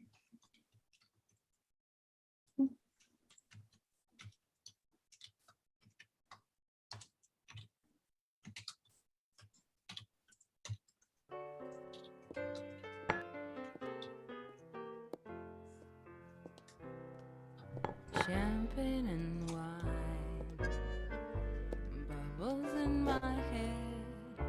You're so divine, you say. Those lying eyes, I'll always remember. Boy, what a crazy night.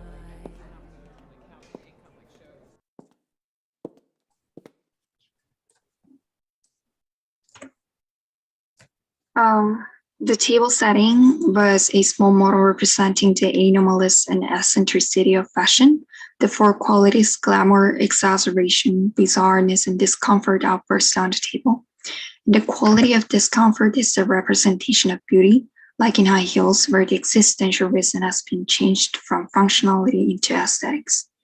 The action of consuming what is not meant to be consumed generates an anomaly, the theme and a concept of this table settings. And the members display the four abnormalities of fashion themselves through the consumption of flowers, which symbolizes glamour and are interpreted as the consumption of aesthetics. So the overall story of the table is about the energy of anomaly in fashion, simultaneously being the stimuli boosting up the inspiration of the club members at the table. The eccentric fashions of the club and LA's comfortable fashion shares the same interest in the human body.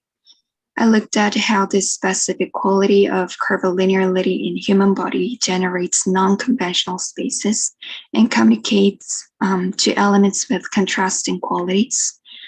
The importance of the Club Vivace not only lies in the socialization of the club members, but also in providing a space full of diverse artistic energies.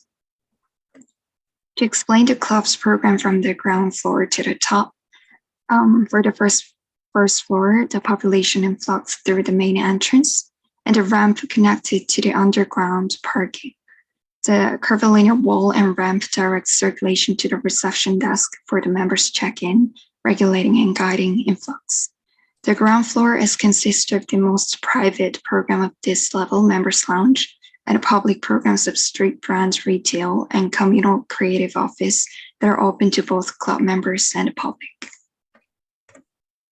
The main program of the club starts from the second floor.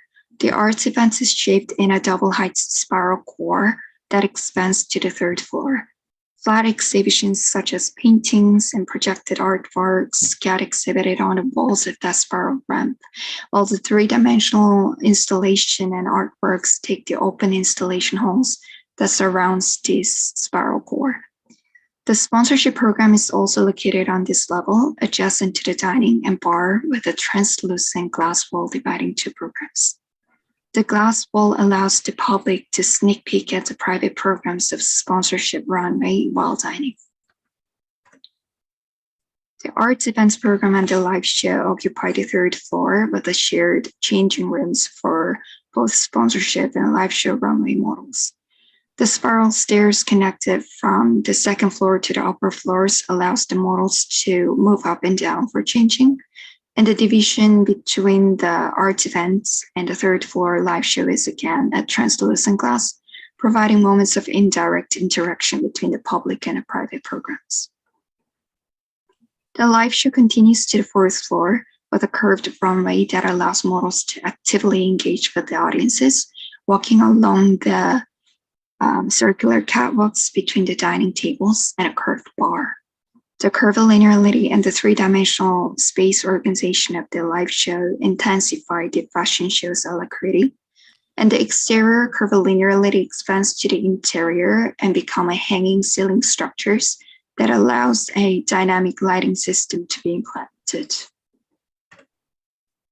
The public rooftop pool and bar allows direct interaction between the public and club members, creating space for active interaction and collation between heterogeneous fashions and people.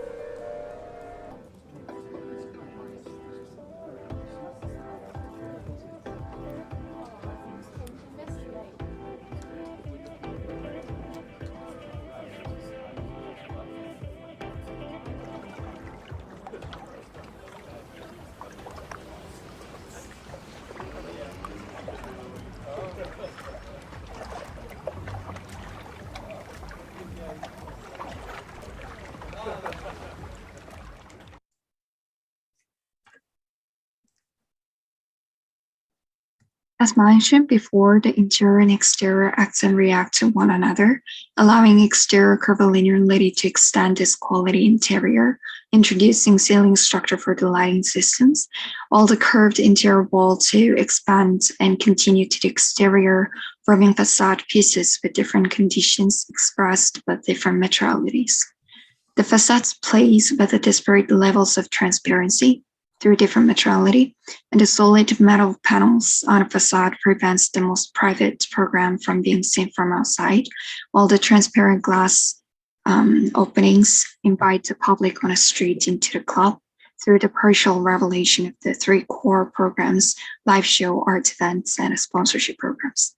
And the clothing of the curtain-like metal structure to selected portions of the exterior facades blurs the boundaries between the solid wall panels and the transparent glass, being a gradual transitional midpoint between the private and public section of the building.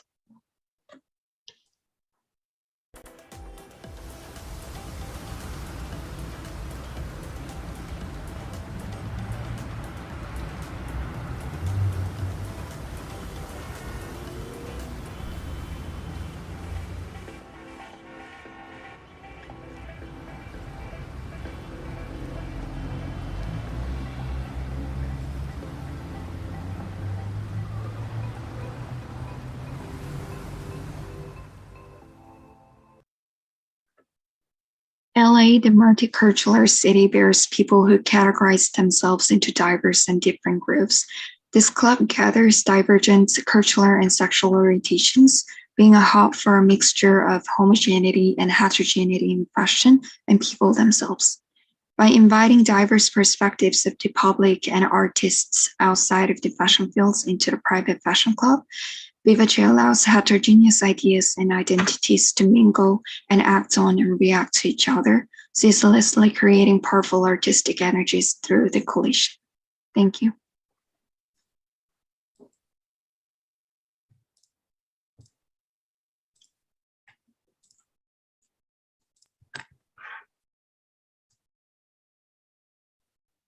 Instead of speaking my comment, I actually just wrote it on chat. It's a little bit easier to reference, but honestly, beautiful project. And I have my comments on the chat, so let it be.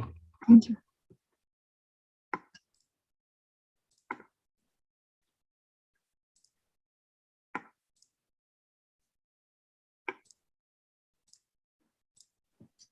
Maybe one comment I can offer.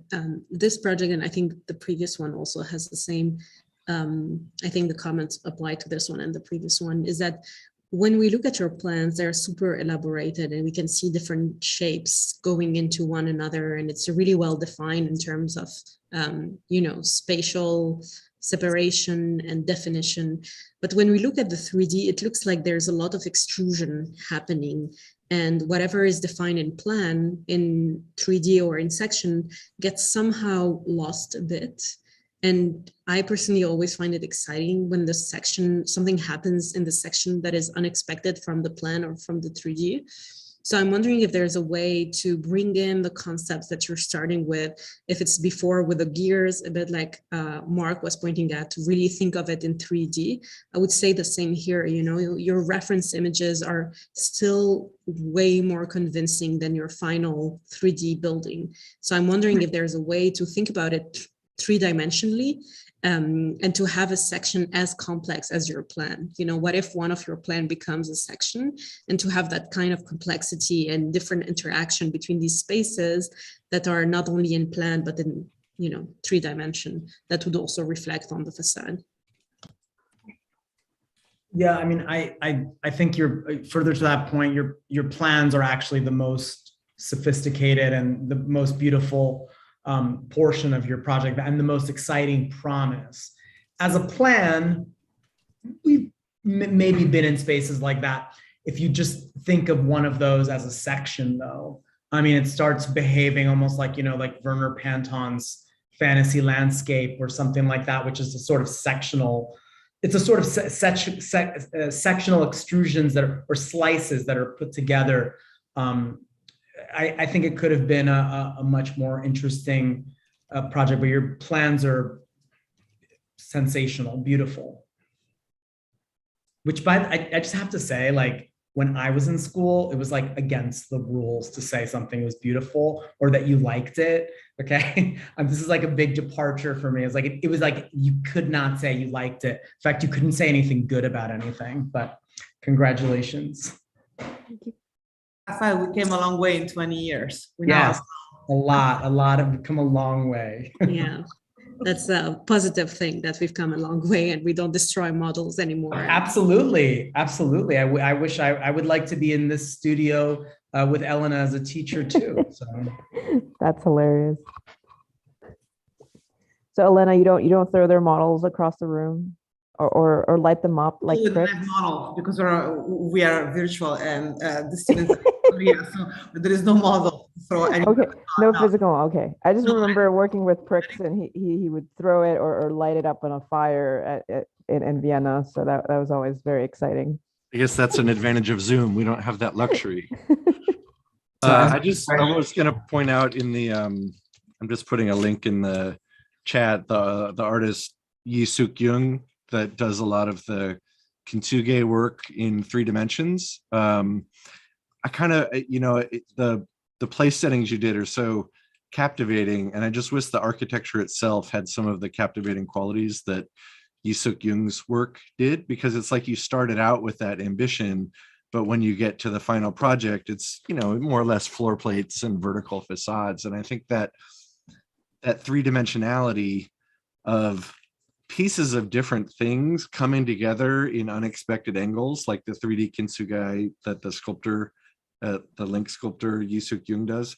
I mean, it kind of goes along rather well with the social ambitions of the studio, that you're placing things in proximity to one another in new ways than have been done so in the past. The work is, you know, I mean, that the artist's work that I post there is really, you know, quite beautiful and exquisite, but also in its massing, in its kind of less delicate scenarios, it seems like not that far from potential architecture. Oh, I see that link didn't work that I just put in there. Let me try again. Oh, I just sent it to Catherine only. Catherine, you're getting all my everything that I'm intending for everyone else. I'll put a couple links in and see if one of them work, but those are my only comments. So John, I also just have a couple of footnotes to your extraordinary project. One would be, what part, like also playing off your title a bit, like Vivace, what is the kind of the hijacking or like the hacking part of it, right? Like it obviously reminds quite a bit on like what's happening like right at that moment. If I look at like Art Basel and like a bunch of the shows in Miami last week with Versace and Balenciaga, and like how everybody hacks each other. How do you, what is that hacking part, like formally speaking, and like in terms of like your architectural language? Do you see it? You speak about like homogeneity and like the kind of heterogeneous moments, but like what do you consider the kind of formal architectural parts that are hacked in your project? Well, I'd say the program organization of the building might be the hack of that qualities of heterogeneity. Maybe introducing the publics into the very private part of the buildings and exposing the private parts to the exterior can be the strategy that I'm using to interact with the public and private club members together and exchange the inspirational ideas. I mean, I find it conceptually extraordinary, particularly when you look at current questions in fashion, right? Like the only thing that I would like to encourage you to look at, like, is to somewhat identify a bit more, or some more moments that are not necessarily as binary as like heterogeneity and like homogeneity, in terms of like also the not only the formal endeavors that you're engaging, but also the organizational ones. The formal ones in your case, I think extraordinarily important, particularly because the fashion world to a degree is that extension of one's body, and like one's body becomes part of a mode of expression. And like I think to just rely on interaction would not really do one thing justice, which is like the one of like, well, you may want things to be either visible or invisible or non-visible or very visible, also as a sign of kind of pride and exposure, right? I mean, like I kind of like the comment in terms of like, you know, what is beauty, or like, I don't know how Raphael put it, right? Like nothing could be declared as like beautiful, and like those moments are actually, they're quite present. They don't even need to go back to some, you know, kind of Viennese-ness and like some of the characters there. But like, I think it's really important to go beyond like that moment in terms of what you want to make visible, and like what you want to make visible also in terms of like what fashion is able to do. You know, I mean, you have to imagine like every 3 months there's like a season and a pre-season and like a post-season. So that kind of like fastness, right? Like it's almost as exciting as when you look at like interior or furniture design, right? Like it like there's a lot of like energy that can be created very, very quickly, which is such power coming with fashion. But it's not just that, it's also, as you point out in your plans, which I very much love, like that kind of the different aspects of not just consumerism, but also like integrity, right? Like how do things smell? How do they taste? You know, what is like, you know, music like, and what type of music like comes out of or is an integral part of fashion. At the same time, like as in some of the previous projects, I really would like to, thinking back to I think Andreas's, but then also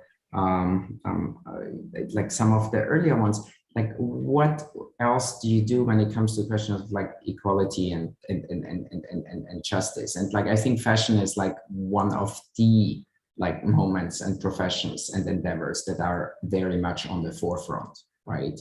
Like how do you in fact like give a voice and like a visibility to something that like architecture can empower, but like is much, much slower in doing. So if you look at some of the hybrids out there, like Celine Seyman with her Slow Factory, I don't know if you're aware of some of the work they are doing. Like you should, like as a kind of fashion / architect hybrid, look into. But then also like, you know, like material questions and moments of form and like formality. I think like some of the links that were put in the chat are extraordinary, if I may say. They can also extend to sustainability and material questions. Like, I don't know if you know, besides Celine Seeman's work and like the Slow Factory very much looks at like that notion of like slow fashion and sustainability in that way. On the other hand, you could look at like what 52HC is doing and Tom's plastic initiative, like Tom Ford's plastic initiative, which kind of like really does extraordinary like material research. All of this somewhat like even within something as slow as architecture, I think could have a moment there as well, if you indeed want this to be that kind of like social apparatus that hacks itself or hijacks itself.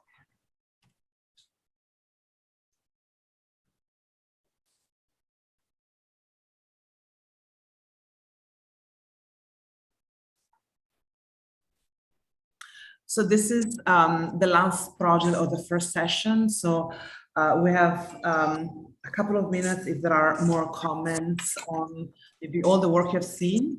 And meanwhile, while you think about the comments, I want to thank all the jurors for the great insight and friendship and talent and inspiration over the years. So thank you for taking the time to spend 2 hours with us. It's always a pleasure. So I'm going to open it to some final comments you might have. And then in 2 minutes, we're going to go to the next session.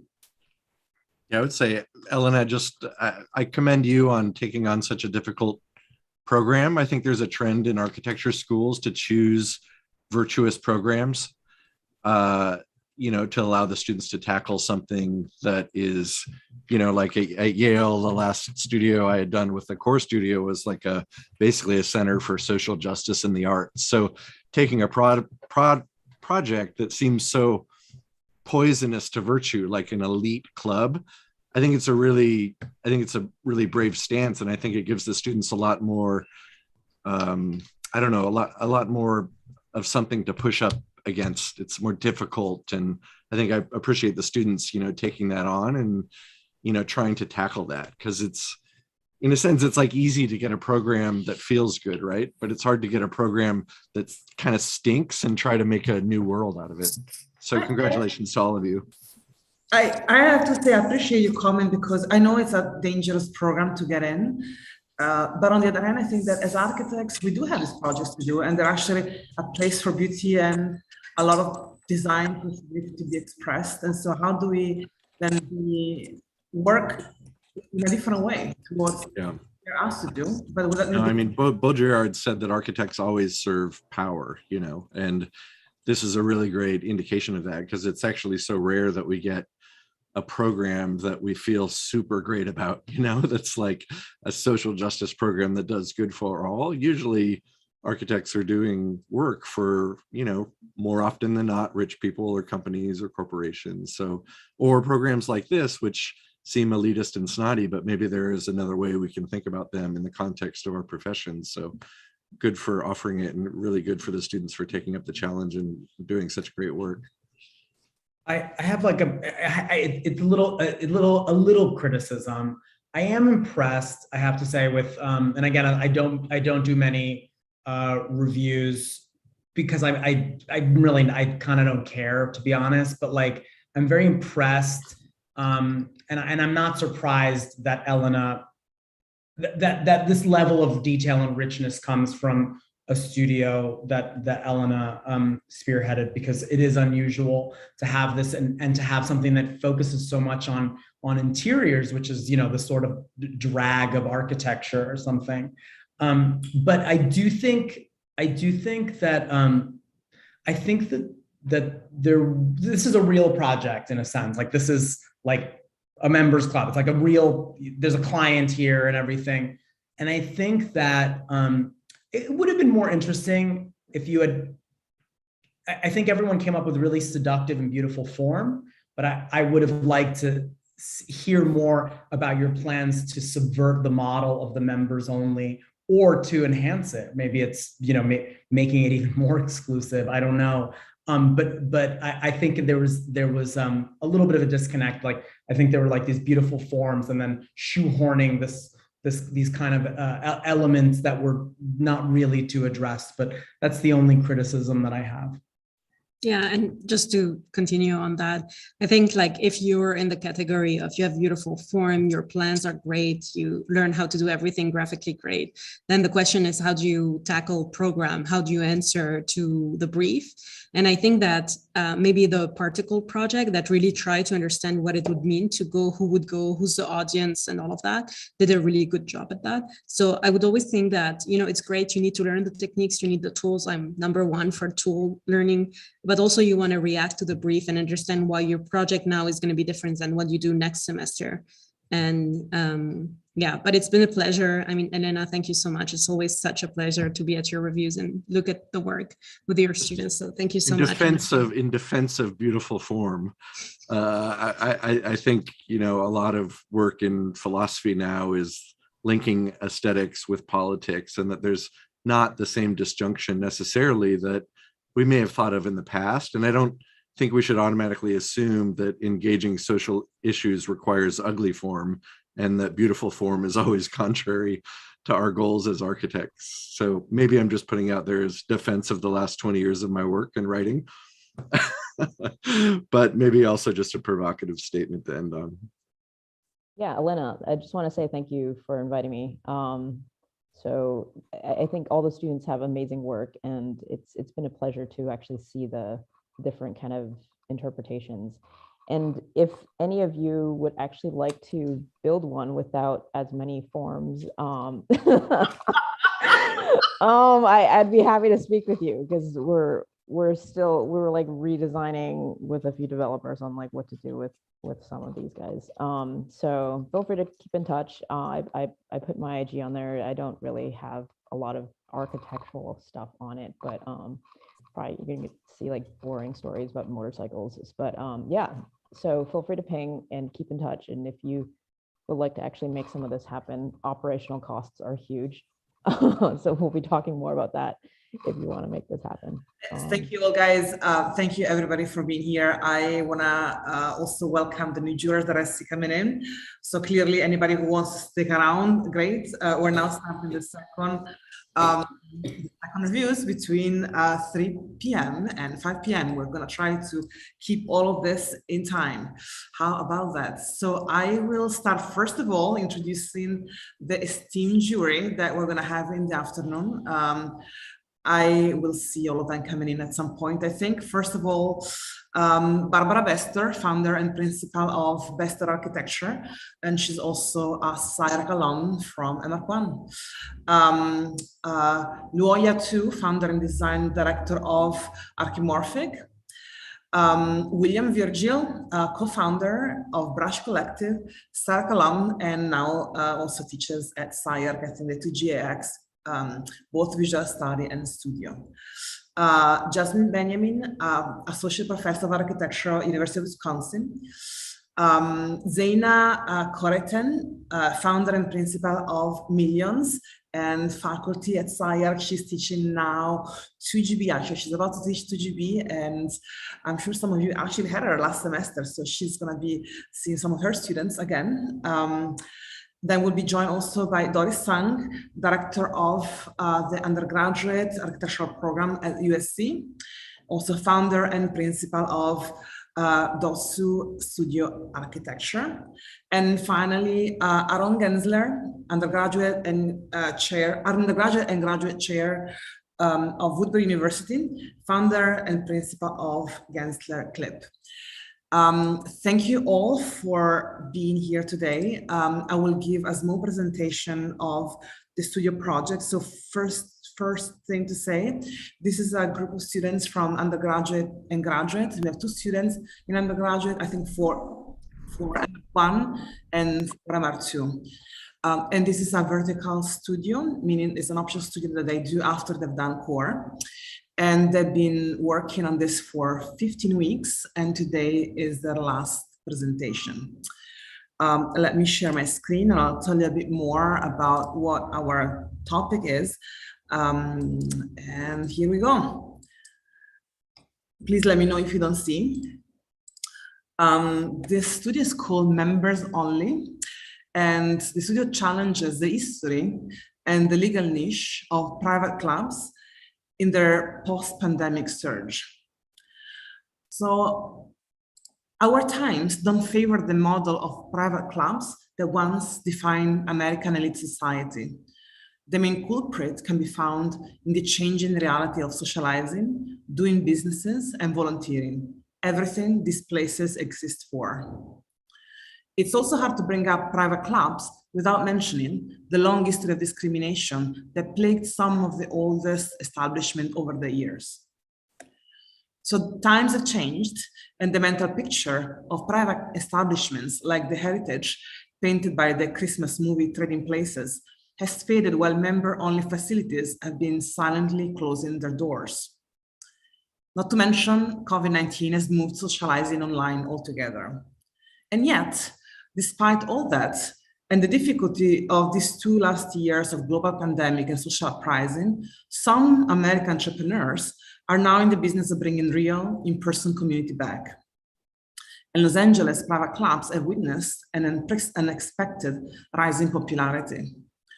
And so today, we live in a context of the venture capitalization of belonging, and there is money to be made in creating spaces that build younger, creative communities. And so the students really are looking at these difficult programs because as architects, very often we have been called to design them as interior designers. We stock them with amenities like gyms, swimming pools, daycare, spas, hotel rooms, Michel dining. And sometimes we think that architects have been tasked to design spaces for upscale privacy behind velvet ropes. But so rather than steering away from this building typology, which I think are part of our portfolio of projects, the studio will challenge the current formula of the LA's exclusive 21st century version of fraternity. And will try to answer the current need of meaningful, safe, in-person gathering spaces within our local community. And also, I think we also will look a little bit back at the history of social club, because they, yes, have been a place for discrimination, but also they have potential for building democracy, social emancipation, and community. And so truly, I think it takes deep creativity and sense of purpose to think about how we collectively create a public community. And the studio wants to then do this and takes the point of departure, the Arts House, which is a project actually that had a lot of pushback in terms of construction. The project is in West Hollywood, is 135,000 square feet on Sunset Boulevard. It was backed by Gwyneth Paltrow, designed by Gensler, and Plus Development was a developer. The project is on hold, and the students have been asked to rethink both the exterior and the interior of the project, and somehow try to find a different formula that would not be the usual elitist formula of social clubs. And so really and truly, the class was asked to make a new vibrant civic space where communal and contact can be achieved. And at the same time, take a conceptual position about what social clubs are. And all of them started with an exercise to design a way of gathering around the table. We will see 5 students project in the afternoon. And so also I would like to introduce Kumaran, who is the assistant teacher for the class, and he will help us keep on time. And it's been a great help and companion for this project. Thank you all for being here. I think Kumaran also just put in the link, the mural board, if you want to open it and see the work of the students done also in the first session. I will then ask the first student, and I think is Alison, to take the microphone.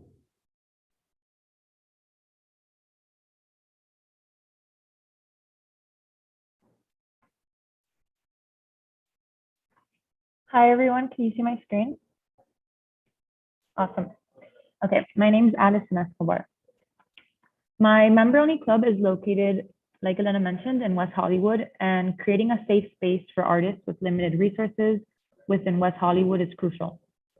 With MoCA announcing its closure for the Pacific Design Center space in WeHo, the last thing the city needs is a space limited for the rich and famous. There's currently a variety of art programs in WeHo, but I see Pastiche as the newest addition to West Hollywood artist community. And I hope that members would extend beyond the city. The name chosen for this member-only club, Pastiche, matches the literal meaning of the word itself, an artistic work consisting of a medley of pieces taken from various sources. Pastiche was founded with a vision to create a haven for people who have a relationship with arts, literature, and science, and those who have a desire to belong and create. This club is for upcoming artists seeking funding, access to creative spaces, and resources. Pastiche's aim is to foster a community of individuals who otherwise would not have access to such spaces and create unexpected relationships across the arts. Pastiche seeks to combat discrimination, the patriarchy, gentrification, and shifting the focus away from canonical art and overly fetishized artists, and instead creates a club for those who often are overlooked and underrepresented.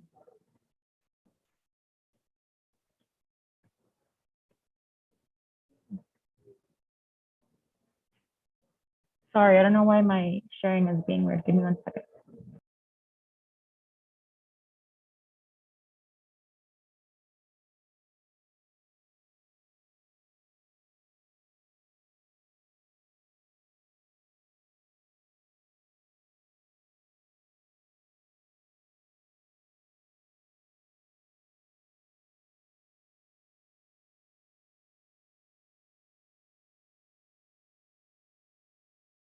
Okay, I'm back.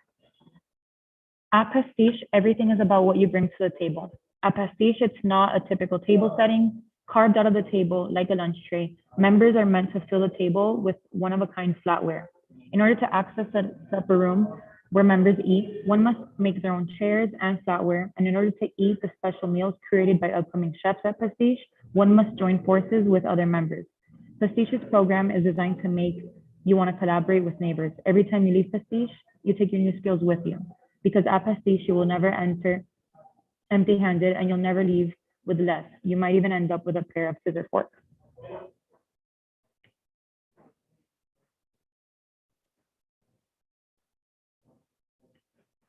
Here's a small preview of the collaboration between members at Pastiche and what it would be like.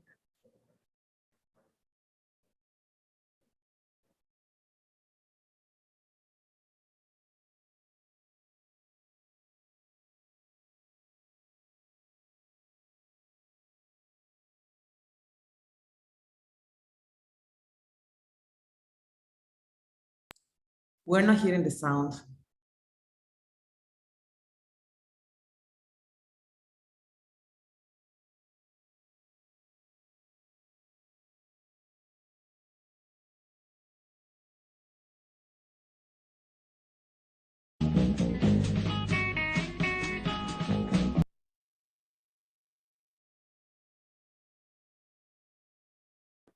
Can you hear it now? I think it just, yeah, okay, perfect.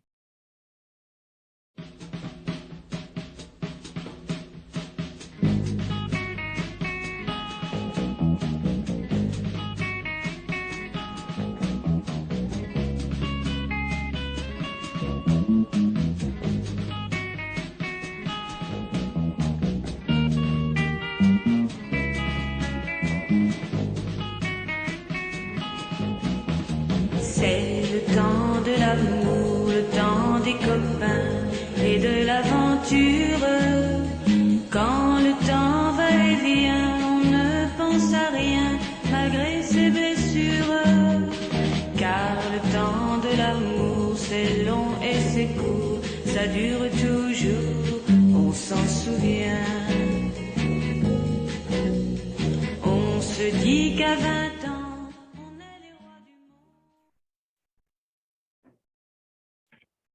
The amenities are curated for the members and promote an exchange between many diverse communities, artists, designers, and creators across generations, neighborhoods, and cultures. To foster community within other fields of fine arts, Pastiche will be built by the members, and in order to increase your membership, members must work with other members. Given that Pastiche works solely on donations, a member is only granted a membership once they've donated the material they designed, which can be purchased at the auction house. The auction house is located on the ground level and is open to the public. Only those who contribute, donate, and work with fellow members are guaranteed other membership plans. The auction house is integral to the club because it gives back to the city. The picture house is on the second level and is a space where film and enticing rhetoric come together.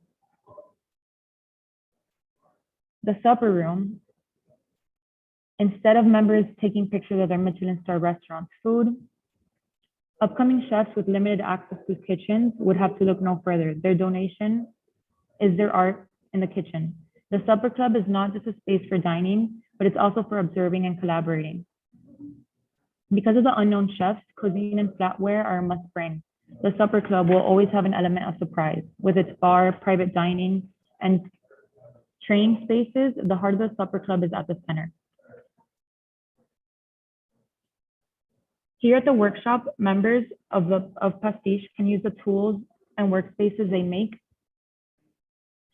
to make their chairs, flatware, and other things. Green rooms and product staging rooms are integral parts of Pastiche, and more importantly, because they allow for members to cross paths between creative realms.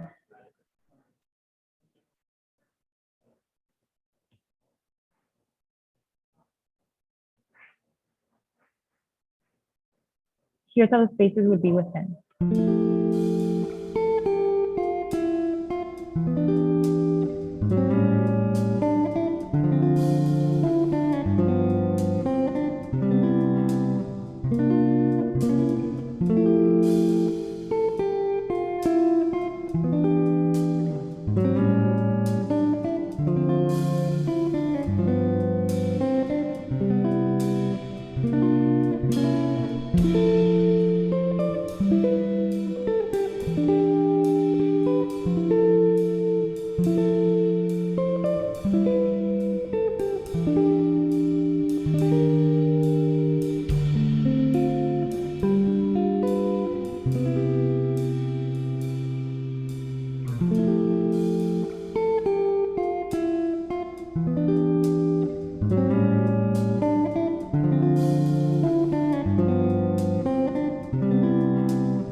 The interiors of Pastiche are a reflection of the members, their collaborations, and their accomplishments. Each level of Pastiche has been organized as larger compartments of a toolbox. The larger toolbox reflects the various ideas and members creating the club.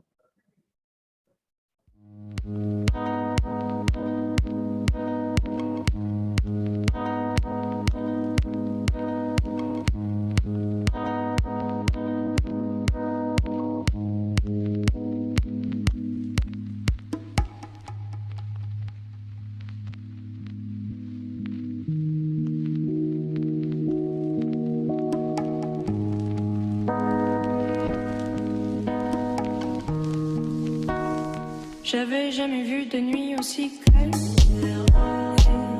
Je regarde enchaîner les cigarettes. Et c'est long pour lancer on entend toujours les cigarettes. On se blesserait même avec zéro mot. Pourtant, aucun jour sur cette terre ne pourrait étouffer le cri de nos phéromones. On risque pas de tenir longtemps. Tu m'as même comparé à Lucifer. Non mais j'hallucine. Je sais déjà.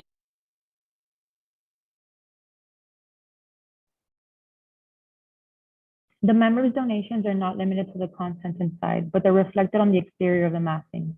Each facade, along with other architectural elements, are part of the architect's contribution.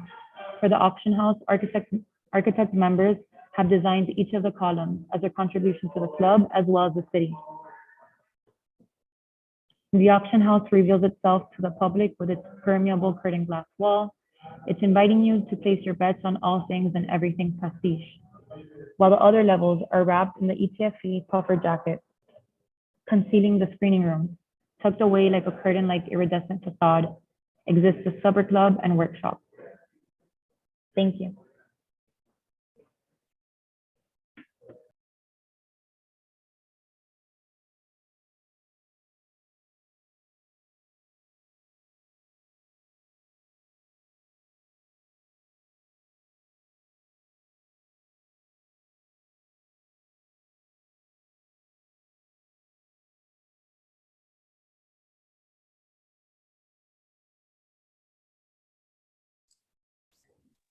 Thank you, Alison. We're opening the comment to the jury.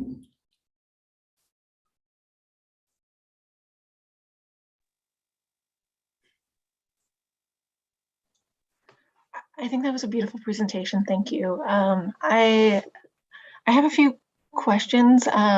It seems like in almost all of your floor plans, there's sort of this linear furniture design. And I'm wondering if you ever thought about ways of forcing collaboration in a formal way. In terms of furniture making? In terms of, I think everything is sort of siloed in different compartments. So you have like the eating area and what seems like a bunch of lecture spaces, but how do you engage with each other in a less scripted way? So at least one of the levels, right, the supper club, which I mentioned, and you see it in the video, there's two members who have to build the piece together in order to eat. So those relationships happen when, in terms of, I guess, proximity and interest, right? It's not something that's forced. So maybe while the spaces could be divided, the intention of the space is that people go because they want to be a part of it. You're not forced to be a member. It's not a membership that you're like supposed to pay, right? Or you feel you're obligated to show up and go. It's more so a space for people that want to work together to have the opportunity to do so. Yeah, it seems like it's almost an artistic like co-op. You put some work in, and maybe it's a space also where people can find their patrons. So once you're there, you have access to a larger group of people to see your work. I kind of wish there was more what you've done in the silverware, where it's a collaborative effort and one person is forced to work with another person. I think the sort of the space between and the different areas. I was also like, there was an image of the wing and I was part of that when it first started. But I think to force the collaboration, just at least to start it, would be a really incredible way to start to think about it formally. I think there's almost an allusion to the ideas of a club by putting boxes where each of the different pieces of the silverware go, because even though it does feel like it's collaborative, it still so fits into a certain place in the plans and society. And I think that's a really exciting interpretation of this project. Thank you. Hi, can you guys hear me? Yeah. Thank you for your presentation. It was very entertaining. I thought it was really interesting, and I assume this is part of the brief, that you walk us through the project from, essentially you started from the fork and then slowly kind of started to zoom out and out into the room, and really the final stage or the final scene is when we started to have a sense of how this building might look like. And I in some ways it was a surprise. I did not expect it to end up being a box, but I appreciated that that's not something that I necessarily expected. I mean, I could tell from the plans that there's something kind of box-like, but I wasn't sure what to expect in terms of the porosity and the level of transparency in the city, but also light, how much light would come in, so on and so forth. So to start, I think the premise of the club is interesting because it entails that in order to be part of it, not only do you have to make something but you have to also be resourceful and be mindful of the kinds of materials we're bringing into the club. So it entails a kind of cyclical relationship to a collective life where you bring in used materials, you make them together, you share them in certain ways, and maybe they get also then, maybe they have another life after that as well, right? So there's something kind of interesting about that, maybe nature of collectivity, right? Where a group of people are making things together and also breathing sort of new lives into objects and materials. And so, I'm on board with this premise, but then I started to think, well, first, where do these materials arrive? How do you store them? And once you actually fabricate them, right? Say they're going to have, well, first of all, where do you fabricate them? Do you make them in the club? Is fabrication and making part of this collective experience, which I think could be amazing, right? And not necessarily a novel idea, but what does it mean to do it in this, you know, in the context of an urban fabric like this one, within a cubic building, right? These are the kinds of questions I'm wondering about. Like, so it seems like maybe the program necessitates a key component, a very messy key component of fabrication. And I'm thinking actually of the Johnson Markley building in Santa Monica, no, Culver City, I'm sorry, the UCLA building. I drove by the other day and I realized essentially like most of their intervention is pretty much an outdoor fabrication shop. But when you're at, you know, I'm petite, whatever, I'm like walking on the street, I think it's a building. And then I get closer, I realize, oh, it has no roof. And so these iridescent envelopes that you have in your renders started to kind of get me thinking that maybe they could be these portions of the building that are semi-open and where fabrication happens and where the kind of messiness of this collective experience can happen, where you drop off materials, change them, reuse them, and then maybe even collect them after for a different life. So I would say like that's my main reaction to your the story, the narrative that you've given us today. But there's some really beautiful representations here, and I think the animations are really, really nice. Thank you. That was you put it so well. I do think you did a really good job in terms of making this look like a building that creative people would be interested in going. I like the color scheme, it's really refreshing, and I do think that it's well put together. One thing I would like to point out is actually that the arrangement of the space, that your key point is actually like when you contribute to the club with your design, with your material, with things you build, that you can be part of club. So the collaborative aspect of the club doesn't necessarily being translated by the space arrangement. A lot of the furniture layout or like the relationship between those spaces is a little rigid. And in terms of the collaboration part, I wish you can see more how people are interacting in those spaces instead of seeing a lot of dining setting, which I would think, because when I think about private club, I thought about dining, all about eating and social networking instead of like really to work together, collaborating, like what you really wanted to propose for the project.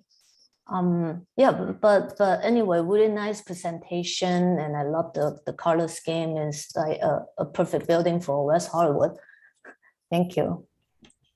Hey, Allison, I enjoyed your presentation as well, and I think there's a kind of seamlessness about the transitions from one sort of mode of representation, which is the video, to the plans and then the perspectives. I sort of have some of the same comments as Erin and Zaina, in the sense that how do we scale up the collective, you know, because it's so beautifully shown in that first video with the shared cutlery and the swapping of items. And I think that the question is how that tabletop scape scales up, and how do we get that same sort of sense of exchange, right? Like literal exchange, formal exchange, you know, is it a kind of slippage between zones? And then I had a thought about the ETFE, which is that it's hard to tell from the plans because they look kind of windowless, but that the ETFE could create, certainly in the rendering, the exterior, that there's real luminosity about it, right? And the ETFE creates interesting distortions, right? If you use that as a kind of view or a window device. what that would be like, right, to look out. You said that that's at the film areas, right? The film spaces, right? So the fact that you need a dark room with no windows, with this ETFE cladding, I would say it would be nice. I think it's a missed opportunity. It'd be nice to introduce it in areas that allow for more openness and luminosity, because that connection between inside and outside, and the story that you're telling on the outside as opposed to the story you're telling on the inside, that there's a kind of gelling, right?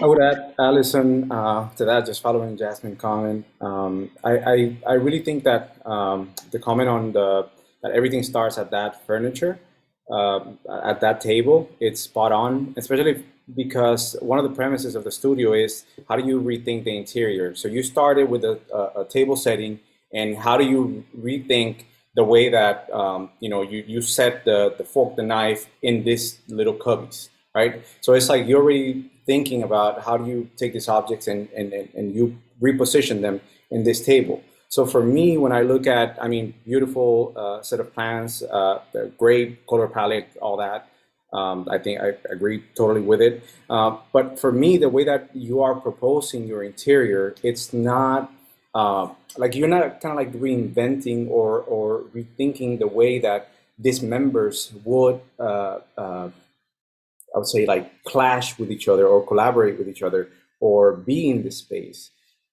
For me, I think that that's the next step that the project has to go to, where maybe these rooms, they create, you start creating this level of interaction between like the table and the cubby. So what would be the opposite of that? Is that the room has secret spaces that only members are able to access. Like right now you have an open plan, and it seems like if I'm not a member and somebody invites me, I can be where all the members are as well. So I think like part of being a member in a society, club, or whatever, you have to kind of like have like that secrecy between the people that are part of this cult. You remind me again of this movie.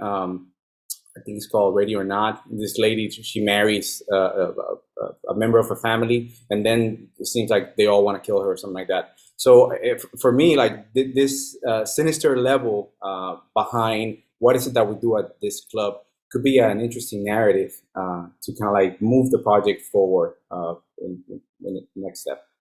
But excellent. Thank you, Alison, and thank you. Thank you, everyone. We're going to move to the next project, Yuze. We're going to have plenty of time for other comments. It's going to be similar issues somehow in the project. So, Yuze. Thank you.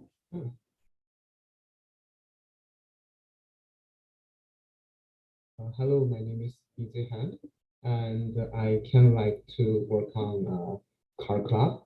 And the car club offer a place kind of like in Los Angeles for meaningful gathering among car societies, while also providing resource to learn about the future of transportation technology.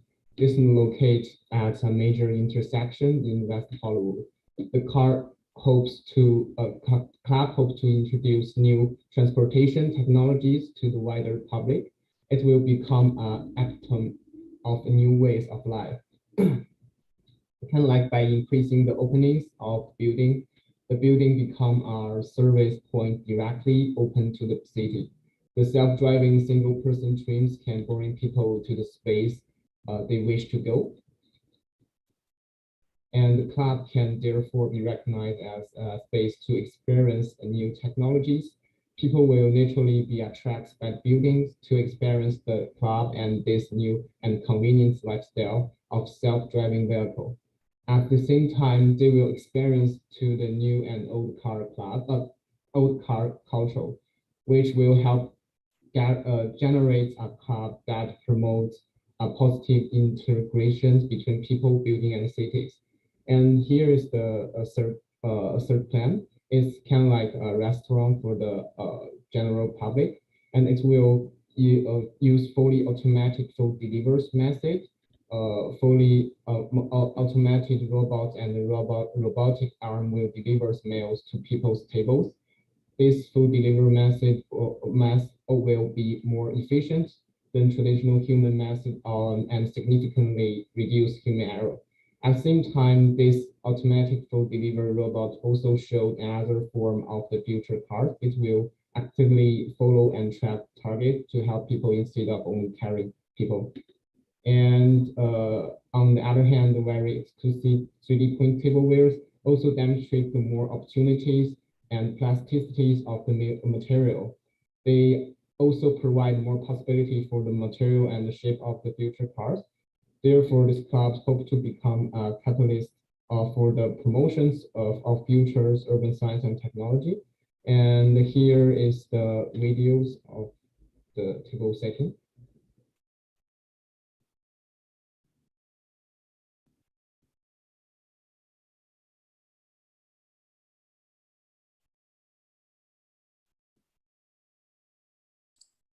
We're not hearing sound.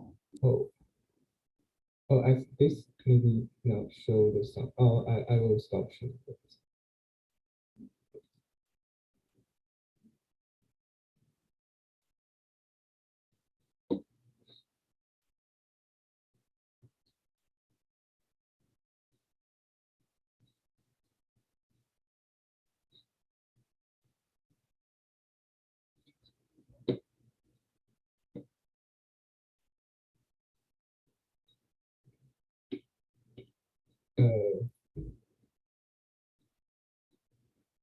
Oh, and here is the fourth floor, and actually the car paradise are also held directly on the lower four floors.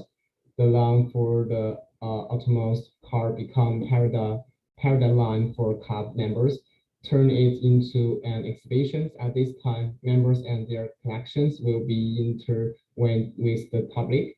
The road become a space for the communications, while elevator in the atrium delivers members' cars directly to their private club space. You can see here, and here's the road. And compared with the lower four floors of the entire buildings, the upper floors are more private venues for club members. This part is relatively traditional. Specific car of the club members can be transported directly from the elevator on the first floor of the exhibitions hall to the club areas on the top floor. Enjoy activities such as members-only hotel and the club social land. Yeah.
And this is an unfold facade, and I used two completely different material to join together. One is highly reflect metal, and other is relatively low-key concrete material with plastic pattern.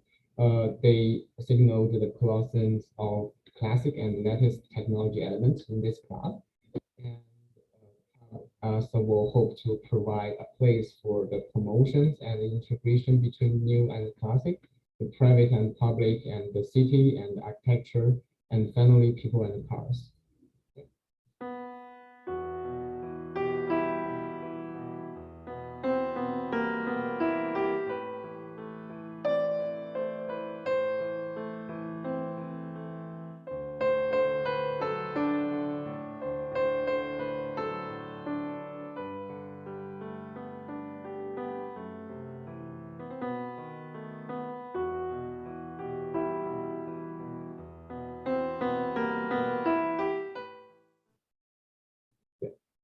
So thank you.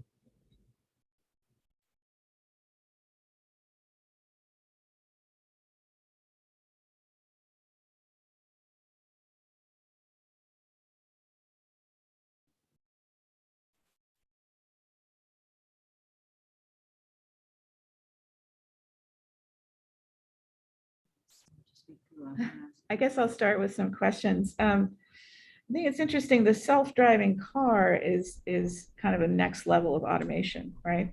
So, and then you've talked about how the sort of delivery of services like food can also be sort of automated at the next level.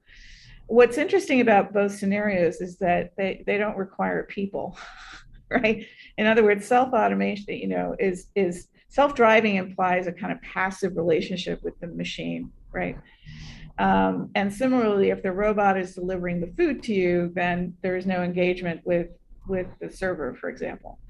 So that's, you know, I wonder if that's something you've thought about in terms of what the architectural response to the notion of self-driving could be. And then I think the other thing, and maybe you talked about it and I missed it, is this notion of customization, because I know that that's also a big thing that car aficionados love, and, you know, car clubs, I think, talk about, which is, can you customize, you know, your car? So let's say if there's a delivery system that the production of your car happens in this place, and you have some input in driving the design of it. So is that part of it? Yes. Actually, for the buildings can like provide a space for the self-driving car to freely to deliver people to their what space they are interested in, and the building is kind of like separate the transportation line to the the circle in the inside is only for the peoples and outside is for the cars, and they can circle around to the building, and actually the car can really go into the building and in the lower 4 floors, and but for the upper part it can like it's only like a private club members space, so their car can only be delivered through the elevators, and for the normal time, when public come in, they will drive their car in the parking lot, and they will walk into or use the self-driving cars go into the building. And those lines for the car, private car going to the building is only for the members only.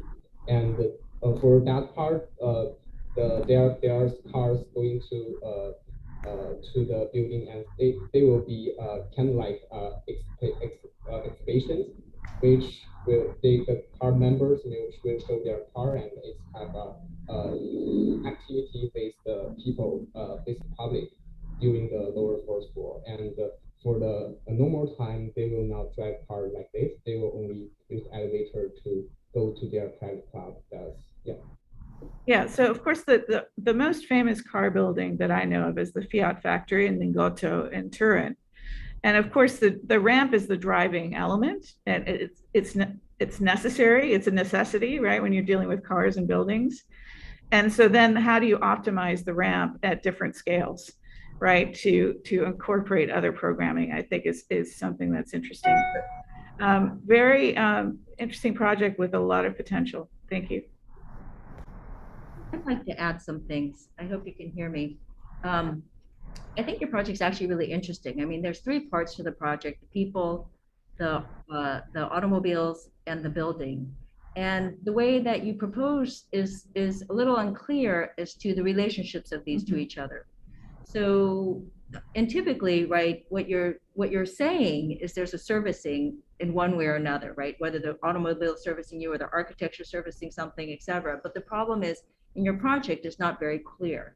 So the way that we look at the project is that the people, right, are autonomously potentially moving through this project, as well as the automobile, and the architecture is just a shell for it. But I think what would have made it a little more powerful is to actually really think about those relationships between each other.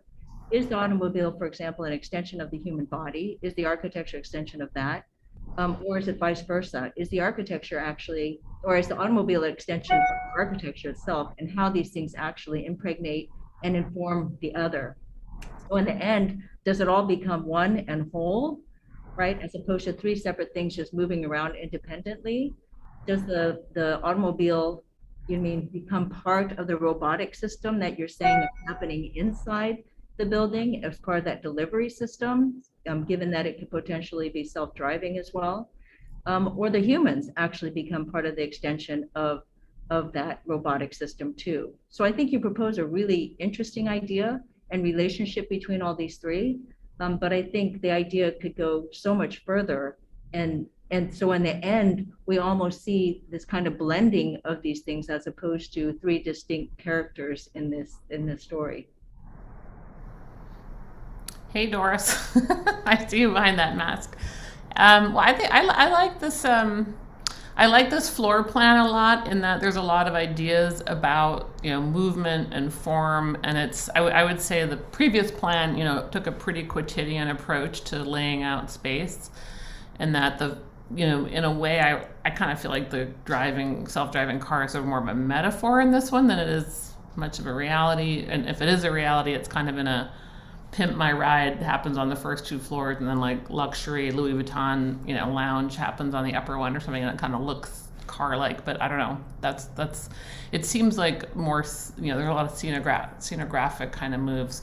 But I think the idea that things are kind of up for grabs in terms of how you make space in this sort of slightly future collective space, I think that is really refreshing. And I would say, Jasmine, like the references seems more like the Rolex factory by Sana, or maybe Ben Berkel or Zaha's. Yeah, I was thinking of Ben Berkel. Yeah. A lot of ramp stuff in the 90s, just FYI, that you can kind of refer to. But I don't know. What I kind of find confounding, and it happened a little bit in the last project, is like I kind of don't know for sure if this actually really works like in section. Do these ramps really connect to each other? And I think it's maybe a representational issue where there's no section. I would think you do a video of like moving through this building in a car would be the most effective way of showing it. And maybe it's just sort of how the project's set up, but it's kind of really odd as an architectural project to me to not have it be read architecturally, like just the design, the sort of extruded floor plans or illustrated floor plans is kind of like a bizarre way to do something that's complicated as this, because it looks like it's, 7 stories and, pretty expensive, pretty fabulous project. I really liked the ornamental side of your tabletop there, that there was a lot of innovative stuff in there, and that's kind of why I'd really like to see the building like with that level of detail. Maybe it's an illustrated, like maybe it's a section perspective, like one more drawing I think would really be very valuable, because the couple of views that you have so far aren't really tricked out the way that the rest of your drawings are. They're still kind of regular. But I always think, and this is just me having a little bit of a swat at neoliberal capitalism, where like everything should look like Louis Vuitton or something, that the reality of like robot delivered food is those little goofy carts on wheels, that like you see going across the crosswalk. It would actually be not so bad to have some kind of counterpoint that accepts like what self-driving cars are like and what this stuff is like. You're probably not going to spend $8 million on a robot arm to deliver a sandwich. You're probably gonna. So just thinking about it like that way also. Otherwise, it's sort of more representational and sort of filmmakery, Elysium, rather than like, what would happen in LA in the city. So. Yeah, I think just to echo. Oh, is it okay if I make one more comment? I think to echo what Barbara was saying, I think I'm looking for a counterpoint in this, that there's so much beauty in it, but especially in your table setting where you have these sort of motor parts also as part of the presentation, I think that gives the sort of balance that I'm looking for. I also think you've almost made a project for people who don't like people. You could stay in your car and never see anybody else, which is an interesting club mentality. It's like, do you want to be alone together, like a drive-in movie or something like that? I think the radiuses of cars and anything that's on wheels is really important. There's so much information on that, and I really I love the idea of a car focused project in LA. I worked at DSR for a while, and when the road was in design, there was a moment where people could drive their cars through. And I wonder if there's also this of sort of the street coming into this project in some sort of way, that it's not just the beautiful, pristine cars and self-driving vehicles that are there, but also you're right on a road. So how does it interact with the street?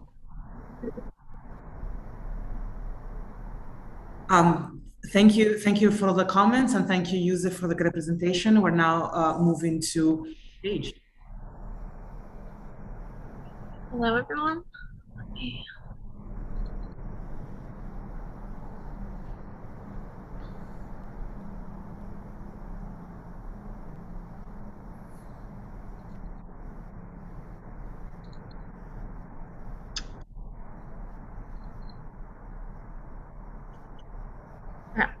My name is Paige Davidson, and my club is called Boon. My first kind of jump of inspiration was looking at one of the backers of the art club itself, Gwyneth Paltrow, and her subsequent company Goop, and looking at how they sell and kind of portray this casual luxury. This is a very common photo on their website talking about food in this very natural way, but of course everything is organic, imported, and not accessible to the wider public. And so I really wanted to look at that as a juxtaposition against, the kind of how we get food nowadays and the resource towards good ingredients in food, and looking at a table setting that is actually fully disposable, like the McDonald's container, and how that kind of disposable setting can be pushed against these luxury items that are selling on that website, pushing against the need of a table setting to begin with.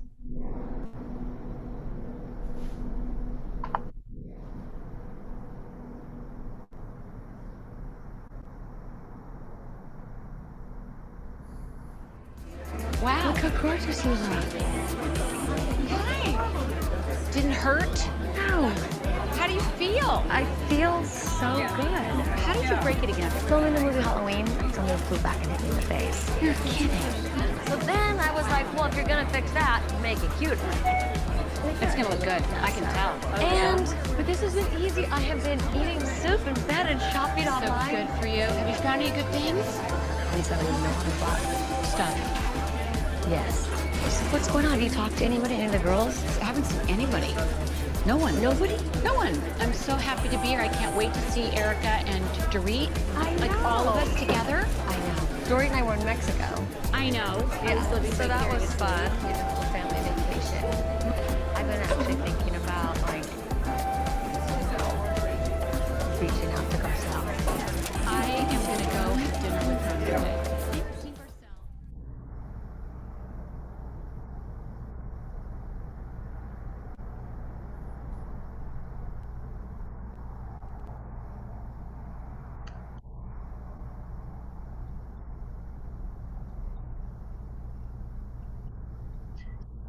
So the project I'm proposing, Boon, is a female-focused club that is both a members club, but operates under the idea of a buy one, give one model. And so it sharing both resources for shelter and club, or center and club. The building really acts as a machine for the myriads of needs that women and non-binary people need throughout the day.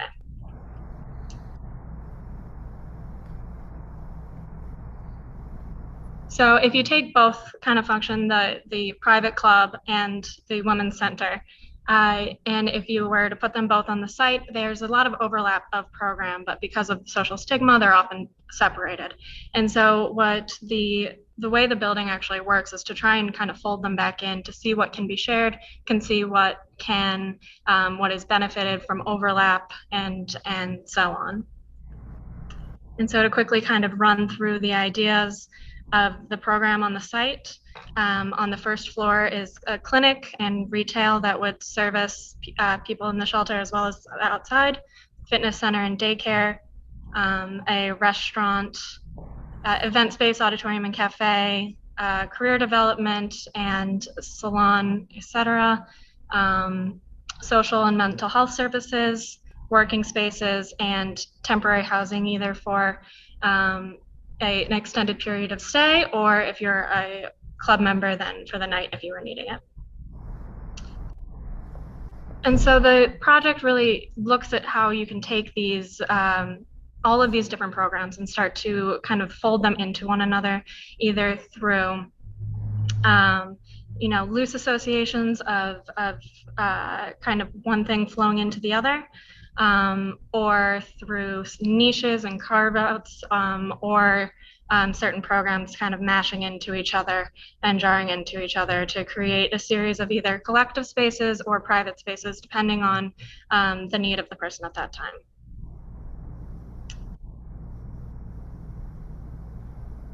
And so to give a closer look of some of the plans.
So looking onto the exterior, there's this idea, there's a series of ideas in the same way that the plans are a series of mashups of different programs. The all sides of the building kind of take on a different form and need based on the site, based on the privacy that's needed, or light, or etc.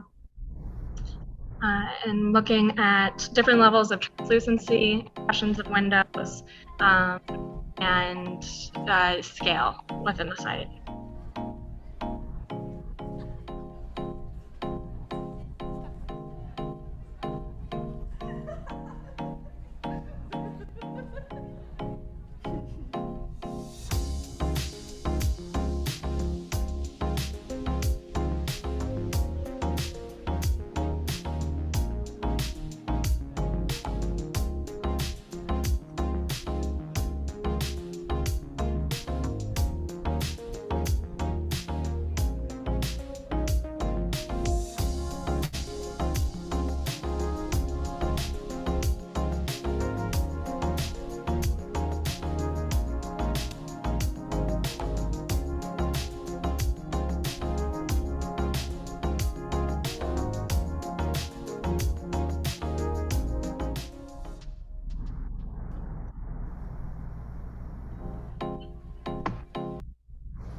And so looking at a section and kind of the overall massing of the building, it is, there's an overall base of about 3 stories, and that is, above it is split into 2 kind of towers that are organized more by program than by participant.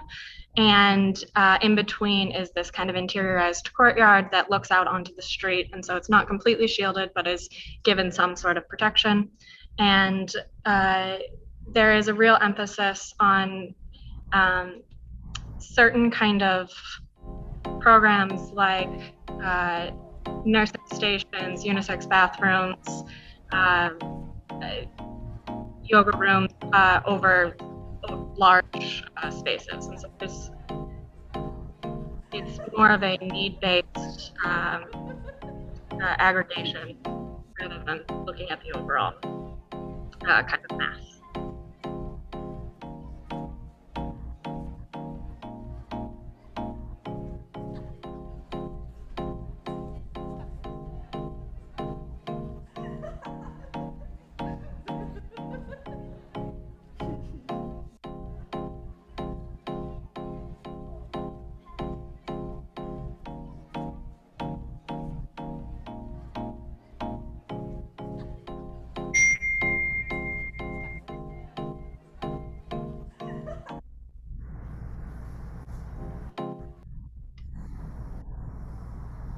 And so here's one of the views of the courtyard with the, you can see the impression of arches that slowly starts to fade along the back wall with both of the kind of towers on either side of you.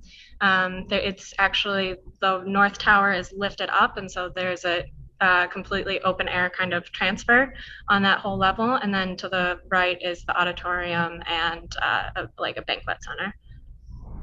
Here would be a view of the daycare, which is actually, there's an outdoor playground component. It's all lifted on the second floor. And this would be a view of like a typical hallway, looking at both kind of niched areas for privacy, as well as areas that you could congregate. And finally, looking at the dining, one of the main dining areas, which is lined by a glass brick, and starts to kind of form this like interior exterior feel. And at night, the kind of layers of translucency start to invert and start to show and glow at the different colors and kind of shapes and forms from the interior. Thank you.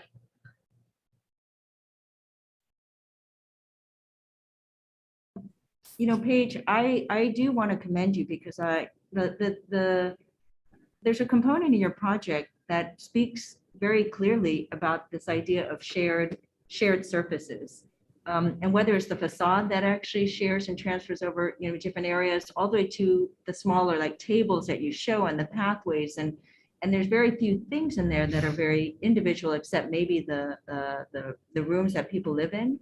So I think that's actually a really strong component in your project that I think could have been pronounced even further. So if you had that and you step back for a moment, how can these things all the way to the walls and the forms and the spaces been taken even further? So this idea of sharing, or I think in your term socializing or socialization, or I can't remember how you called it in the beginning, could be expressed in your forms, the legibility of your building even more. Absolutely. Yeah, Paige, I was. Oh, go ahead. Go ahead. No. Nice to see you. Yeah, nice to see you. Well, I mean, first we should start by saying the presentation was really, really well done. As always, very well crafted, very precise. Your attention to detail is really refreshing.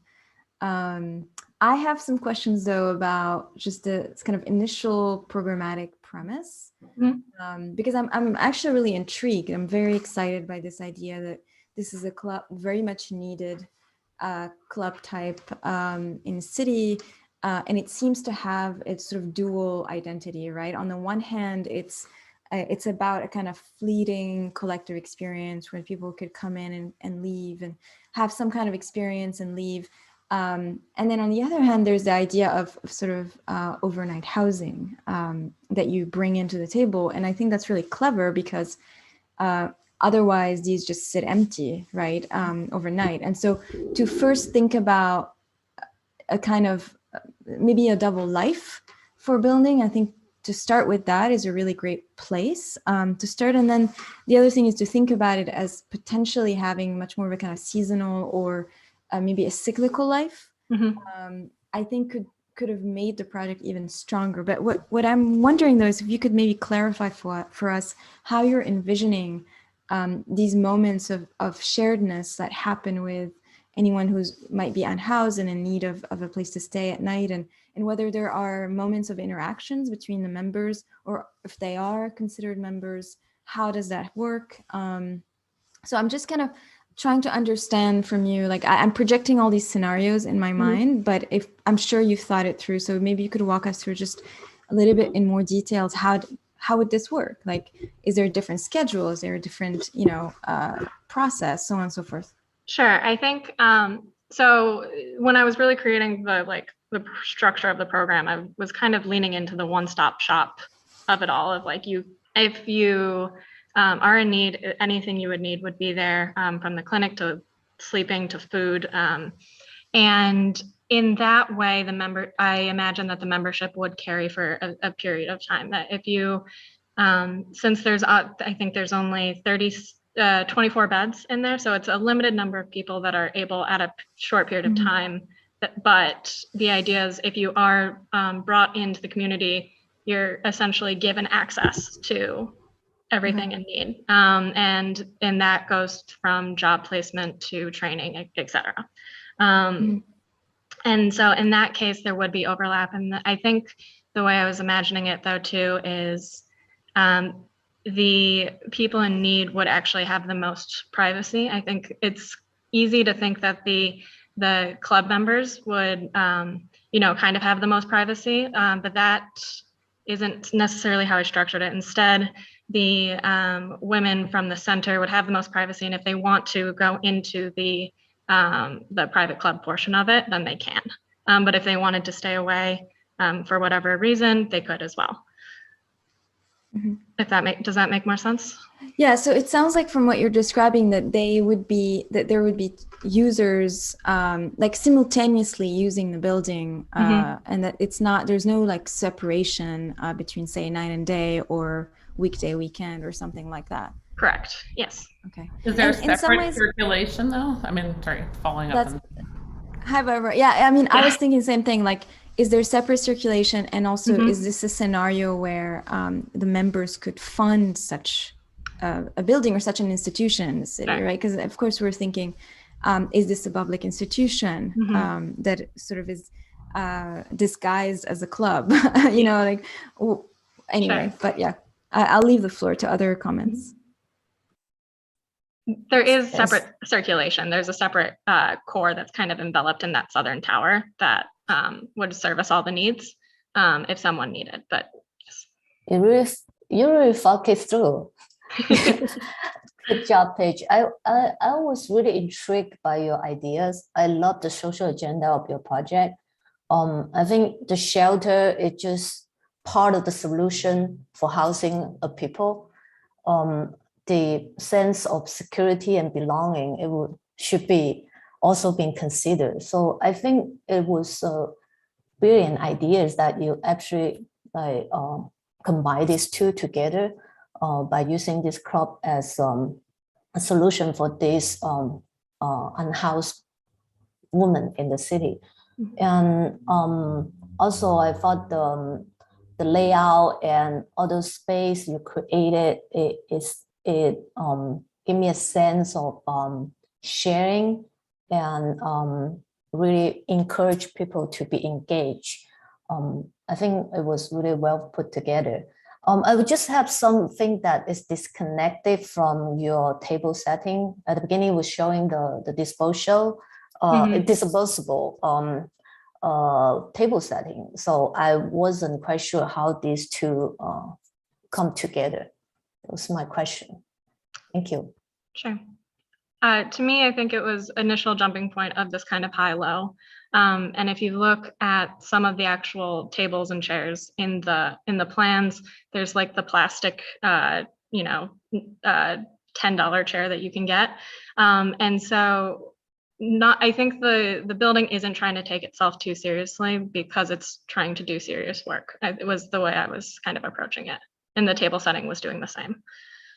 I really love that, that it's fun. And I think your plans really illustrate that. And I think the work that you've done programmatically is really exciting. I think there's this history of women's club as a response to the fact that often women are excluded from these clubs. There's a great podcast, I'll put it in the chat, if you want to know more about history, you maybe have heard it already, but I think the sort of the funness is missing a little bit in the exterior.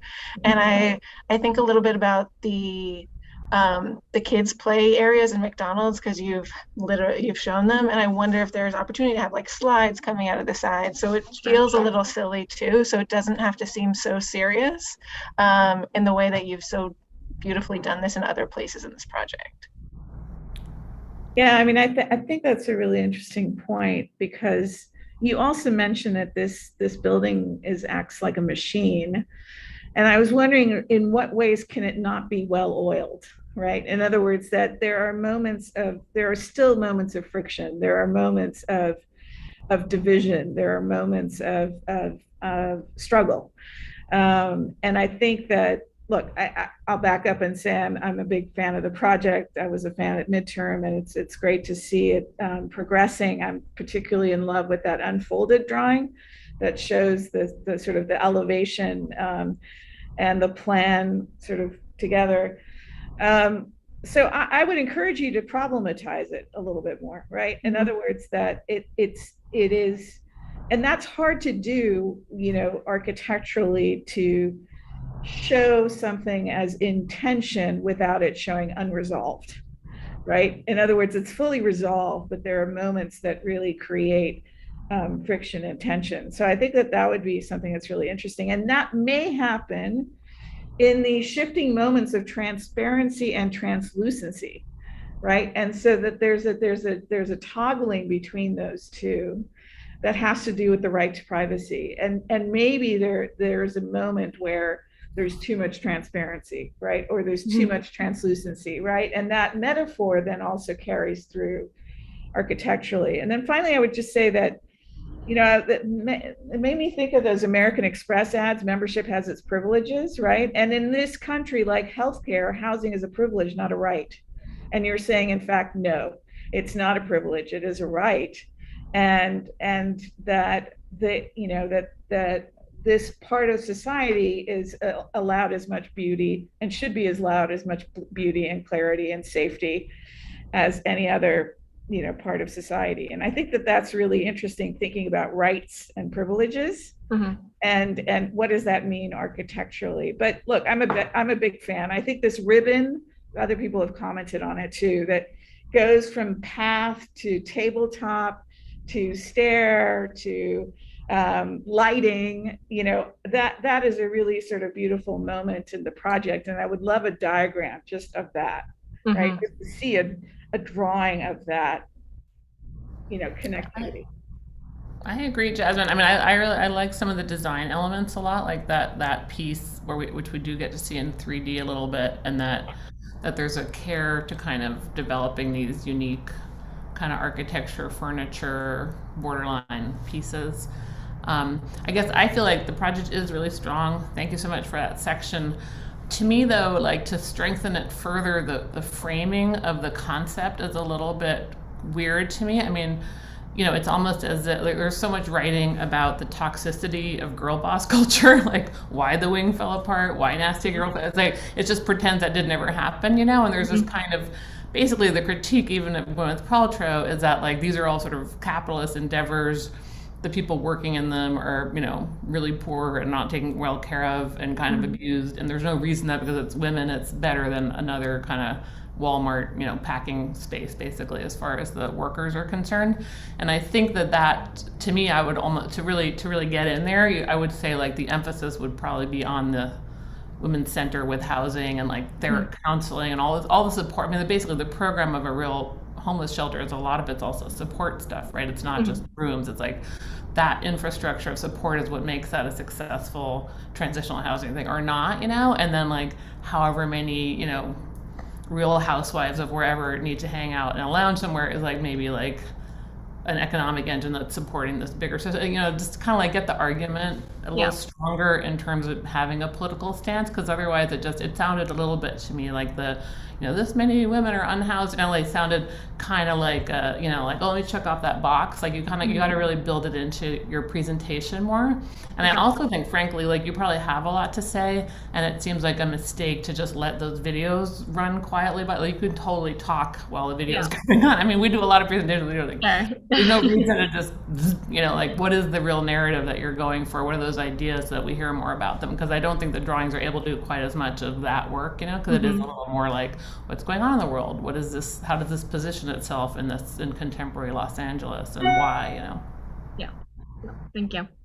I would just add, Paige, I really enjoy the project, everything that you have created. It's very particular in the details that you are giving us in all of the images. You have this idea in your text about unified intricacy that I think it's spot on with all the movements that you're making in the way that you are crafting the spaces. And also what you call the continuous line that Jasmine said, the ribbon. I think that's a really nice idea that you have like this continuous element that kind of like walks you through the different parts of the program. I wish that it would be more evident in that section as well. Just so that, I don't know, I mean, I know it's there just because in the way that you have put so much detail into everything, but I feel like in the section, if somehow that's a little bit more accentuated, it would have, I don't know, it's just nitpicking on a beautiful project. So thank you. Oh, I'd like to add one more thing too, and this goes beyond a little what you did and something to think about. But I think it was last summer, maybe the summer before, I'm getting all confused. The New York Times came out with a series of articles about women, right? And part of them were about architecture and women and how architecture doesn't service women. And they actually went through a list that was really convincing that, the number of bathrooms in event venues, the temperature of commercial spaces, all these different things that actually are not designed for women, all the way down to ergonomics. And so if you were going to take your project a step further, it would be great to see how those areas were really challenged and how you turn that inside out and how the bathrooms turn enormous, maybe in this case, or, out of proportion as spaces of refuge or respite, these types of things, all the way down to historic notions of the boudoir and a room of her own type of thing, where how women need these places for nourishment and for mental health. So I think you tap on something that's super, super interesting and has so much potential to grow and to also integrate our existing system and where we go in the future in architecture. Thank you. Thank you all for the great comment, and thank you, Paige, for a fantastic semester full of inspirations. We're now going to the next student, Yuxin.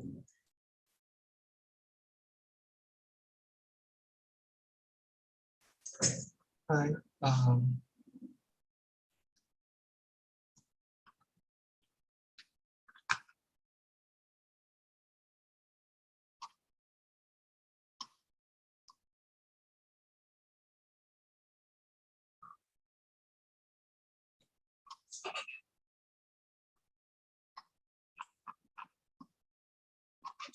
Sorry, wait a second.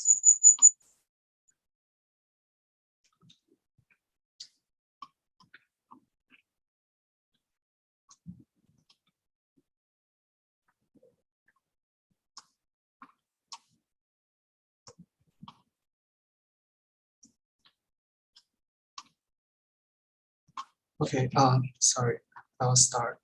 Hi, my name is Yuxin Xu, and my social club is about poetry, and it's called Flow. Flow rethinks the meaning of private clubs in our times. Unlike traditional social clubs mainly defined by member social classes or economic status, Flow tries to center the role of collective poem creation while cultivating connection between club members, and therefore making it accessible to larger audience. We believe that poetry is not an anachronistic art, but actually could act as a strong bond between people. The value of poetry is more than letting ordinary people experience life through the lens of single genius perspective, but raising a platform for ideas sharing and creating co-feelings. When poetic imageries flow through multiple minds and is eventually manifested to text, it can embody a collective feeling and represent multiple subjectives. A good example is the winding stream party from ancient China, where poets gather along a river stream, composing poems or responding to others. There was a time limit set by the passage of liquor cup floating towards one another. So when the cup went down the stream to the end, a great poem collection was made. Here in Flow, in a more exclusive part of the club, we want to bring back such gathering mode to our club members. That is poets, writers, and screenwriters from everywhere in LA to those who are allowed to enter the club via donation, invitation, or evaluation. Here is the images of the table settings and the candlelight dining floor. And I will share the video.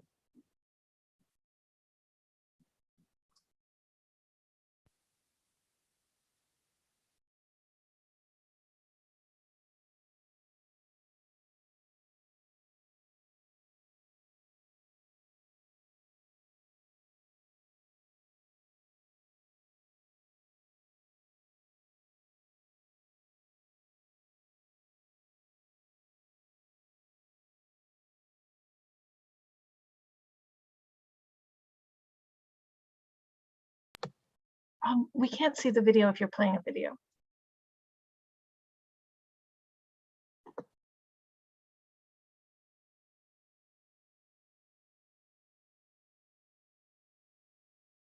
We just see that last image, the table setting one.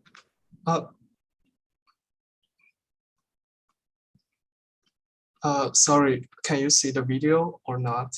Not yet, no. Oh, I'm so sorry. I'll start sharing the whole screen again. Sorry. It's okay. Can you see it now? Yes, yes. Now it's fine. Yeah, and make sure you can hear the sound when I play.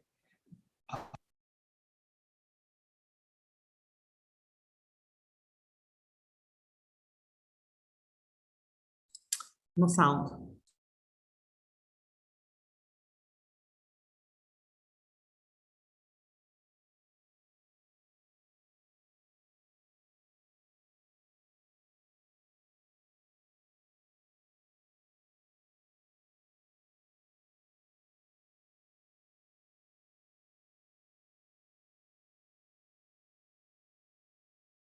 Still no sound. I think you may need to unshare and then share after you've shared the sound settings. Make sure you check the tiny box when you share the screen.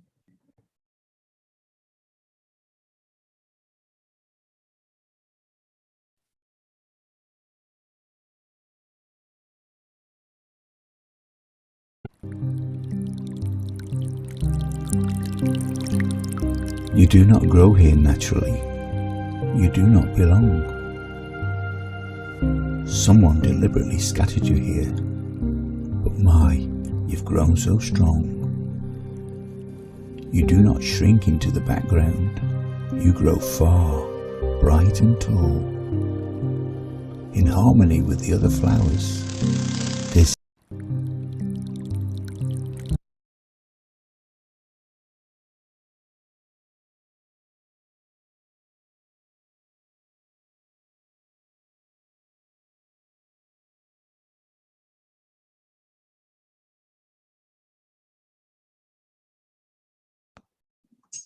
And here in the flow, the activity of the club will be mainly revolved around 3 types of poetry creation in 3 different programs, which is the lobby, as the casual poem discussion take place alongside with meals and parties.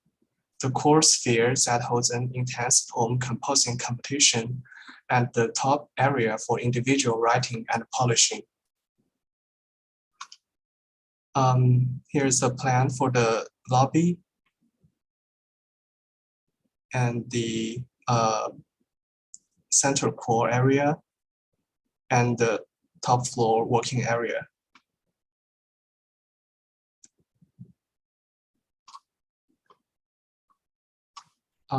Yeah, I want to share you Wednesday.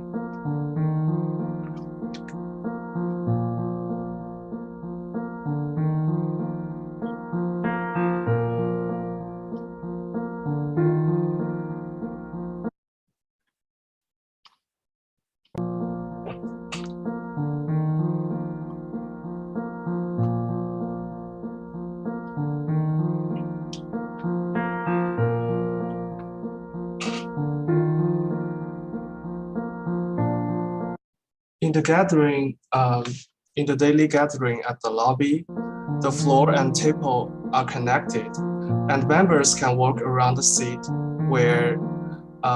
wherever they want to poem discussion and dining. The water stream embedded to the naturalistic dining floor becomes a playful and functional element for sharing scripts and taking meals.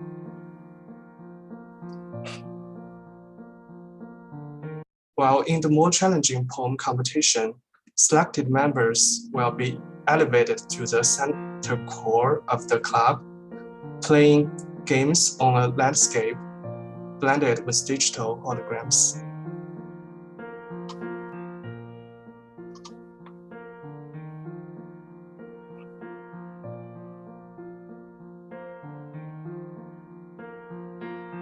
When the game is over and everyone gets enough inspiration from it, members can be elevated to the individual working area where writing and polishing take place.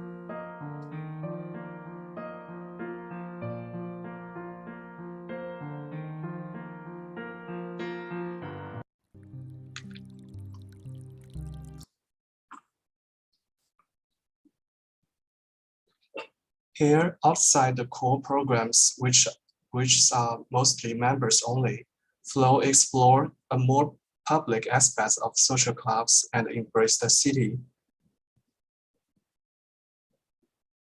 The extruding part shapes like an eye from the streamlined shaped facade, shrouds supportive programs like auction and the lecture space that keeps the club financially functioning. At the same time, it's where the club works showcase the work to the city in a graphic way via holograms.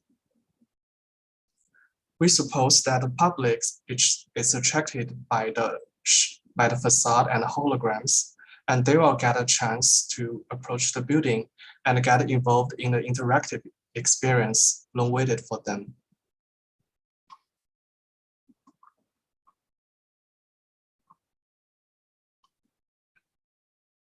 Here is the unfold facade animation.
And here is where the poetic dome locates in the facade.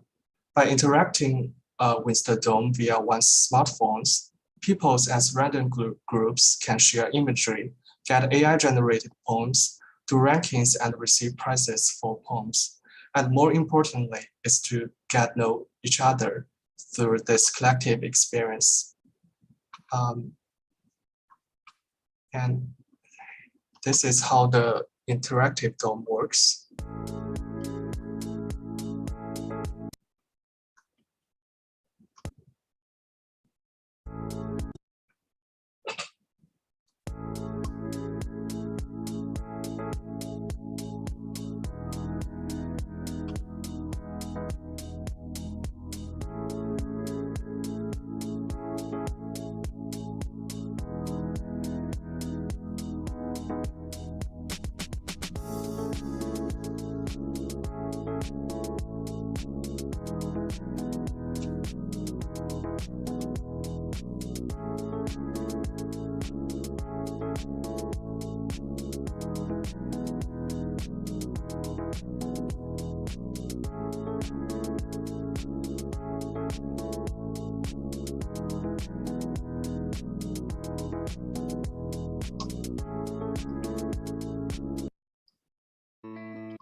Yeah.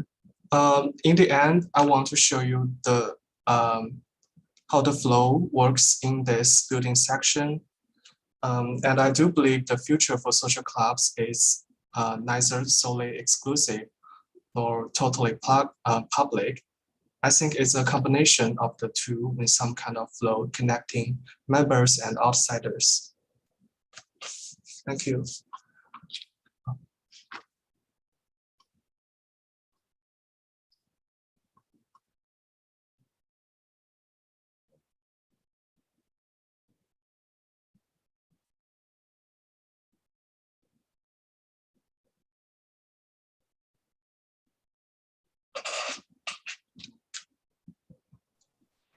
I found your presentation very soothing. I don't know if it was the water sounds, but I think to start the conversation, I just wanted to say I'm missing a little bit of what you did in the first assignment where you created, I think it was really brilliant to think of the floor as the seating and the table as the water. And I wish there was a bit of the untamed in your project. It seems really controlled, and there's something really fantastic about that. But what's beautiful about sort of the idea of timing something that's moving down a stream is you don't really have control of it, except the way that water is controlled by the rocks, the depths, what's around it. And I was wondering if you had looked at any sort of studies on water flow when you were designing this. Yeah, I think I just designed like the whole flow, how it can like go from top to bottom and even circulate back to the top, like this area shows. So it's like a circle, and it's playful, I think. Yeah, did you think about like the sound of what it sounds like when it's coming from the top or when it's sort of slowly moving? Is that curated in the experience at all? Yeah, like for some area with the waterfall, it's like simulates an experience in the nature. But while in this like dining floor with those slowly streams, it is more like controlled and like more friendly to human beings, I would say. Yeah, I think that's one of the most exciting parts of the project to me is the way that you're sort of creating an experience, and it's really inclusive of our other senses. I'm sure this place either smells like chlorine or some sort of water in some way, but it also thinking about the sound and the field and maybe the moisture in the air. I think there's something that oftentimes as architects we forget about, and there's no doubt that this project brings into question.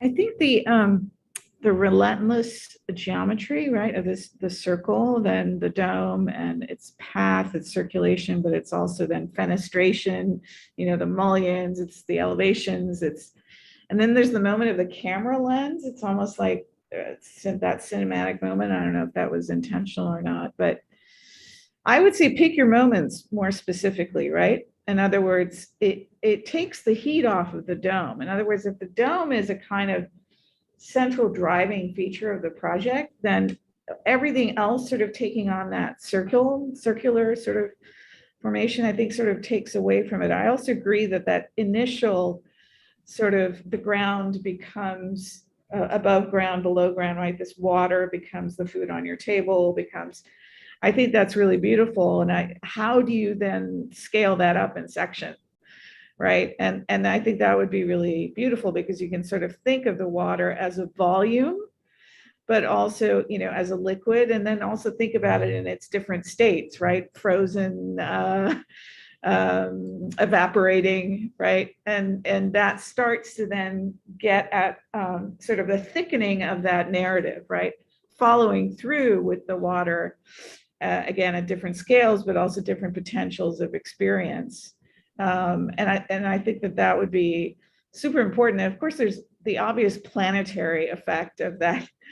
The moment, maybe that's also an interesting moment, is the interface of the app, I guess, with when you're in the dome, in the Thunderdome, with the app, and then the circuits, or what are those called? Word trees are forming. Again, I think there should be that could be a stronger central driver, right? If there's more of a kind of hierarchy or sense of hierarchy of where one meanders and how one gets to a shared space of collective authorship to more of a spectator position, and so on and so forth. I would say I really like your project. I like this idea of the winding stream that you describe in your text, and how water becomes kind of like this mode of circulation in your building. One thing that I would imagine is that you might, I don't know if you've seen aquariums, that they have like this tunnels where you just like totally like surrounded by water. I wonder if there's room in your project to have moments where maybe we're walking next to the water, and the water is something really shallow, but then as we enter a different space, we're consumed by this massive tank that is, it's kind of like if we're floating in the water. I think the project is very provocative in the way that you have crafted, the plans, the way that the water is flowing. And definitely, if I would have to add something else, is this other elements in which water, like Jasmine mentioned, becomes volume, and it becomes something else than, the thing that is just kind of like flowing next to us. But excellent representation of the project, excellent drawings. Really enjoy the poetics behind the project. Yeah, and I would also like to add that I think it's very interesting how you connect, the water, poetry, and this notion of flow. One more area I think that can be very informative is actually from the science side too. So when you look at fluid dynamics, and I say this mainly because I have been doing some of this stuff recently, is the flow of water takes so many forms itself, right? They have these eddy currents, and there's these like tornado type of effect, and all these types of things that being within the water can also be informative of your building and how some of these forms are derived. In our case, we're working with fluid dynamics and see how air actually flows. But it's interesting that with aerospace engineers, they actually test it in water, and they drop colored water through it to see how it's going to flow through, which then informs through other types of fluids like air even. And so the interface between that water, the air, how things move, how things can actually, you show in the beginning, potentially the physics of bouncing off each other, these plates, and then how water flows relative to barriers, right, in between, or gravity, and you show this waterfall and stuff. So I think there's a lot that can be thought through that inspires us and gives us interest and ideas and see the world differently, which ultimately is what poetry fundamentally does. So there's a large area that I think can be entertained and included in your building and your design itself. Yeah, I think so, because like for me, the flow, it's not only means about like the poetry flow, but physically like the water flow and even the information flow between the club members and the public. So I was just trying to interpret this keyboard. But you can have flow without the sinuous geometry, right? In other words, it can be very angular and orthogonal, and you achieve flow in other ways. So I think if you pull back from the literal indexical flow in certain moments, and sort of introduce other ways of thinking about flow, I think that would even thicken the notion of flow, right? Yeah. Circulation. Yeah. Right. I guess I feel like there's like that core, like literally the core of the building, that kind of sphere of people being elevated and words being projected. It has a little bit of the air of like the sort of more contemporary experiential thing that you kind of pay to go do, like the things that Team Lab has been doing in Japan and Shanghai and stuff that are, like they're it's AI interactivity that kind of, like you move and a butterfly storm starts and goes across the space. It's very, very, feels very visceral. It's largely artificial intelligence kind of system setup. And I think that is an interesting territory for architects. It's sort of, first of all, kudos, you have so much work on here and there's so many different kinds of visual, really elaborate, the videos are detailed, like everything that you've done is really just a remarkably large amount of work and really skilled and stuff. I think to me what's interesting is like, where's the architecture part, where isn't it, and I think that the building has a section, and has, the kind of idea of vertical movement through it, and I guess to me what's interesting, the sort of the top reading and writing room is maybe the interesting part of this for me. The idea of a public space that's really for the public and it's kind of, hopefully maybe it's not just members, I don't know, but it's sort of like the top of a building. A building I really like that's reminiscent of this is the Oodi Library in Helsinki in Finland. It's OODI, and it's really amazing. The biggest library in Finland, and it's become like this real cultural center for everybody, like all winter long, and it's the top of it is this sort of open covered area. And so that I think that's kind of the closest to the original video, the beautiful sort of meandering stream based on the drawing of the poets going down the street. But I guess I think that the middle part of it might be kind of kitschy, and also like maybe isn't really architecture per se, if it's this kind of experiential interactive thing. I don't know. I may be too old, but I think that spatially, it kind of doesn't really matter what that space is, right? What that projective thing of, it's probably more, when you see the Pipilotti wrist show downtown, I hope you saw that at Mocha, Geffen, it's like, very low tech, but totally immersive, like really, it's not that hard to create an immersive experience with video and space and projection and stuff like that. You don't need to build something that elaborately. So you kind of get into a product design language, I think, that's maybe not really so architecty. Like even the exterior seems to me more like derived from kind of product or automobile design, which is a different kind of set of ideas, maybe more commercial than say architecty content. So I'm just kind of curious how you feel about that.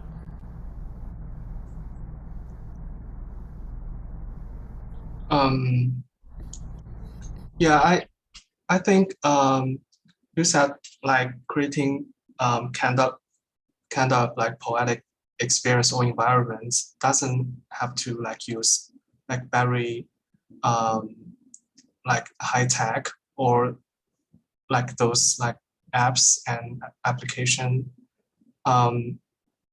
which is like very inspiring for me. But I think there is a reason for using them. Social media, the idea of being connected to many people, and then this is not a single person experience, but is actually produced by multiples, and somehow the participation of the many creates what once upon a time we thought would be the genius of one. I think there is something about technology and multiplicity of subjectivity being merged into something always changing. This is, we're getting close to the last project. We're gonna see Cooper. I'm gonna try to wrap up this by 5 p.m. So be patient. That's the last project of the day. Cooper, take it away. Thank you for all the comments.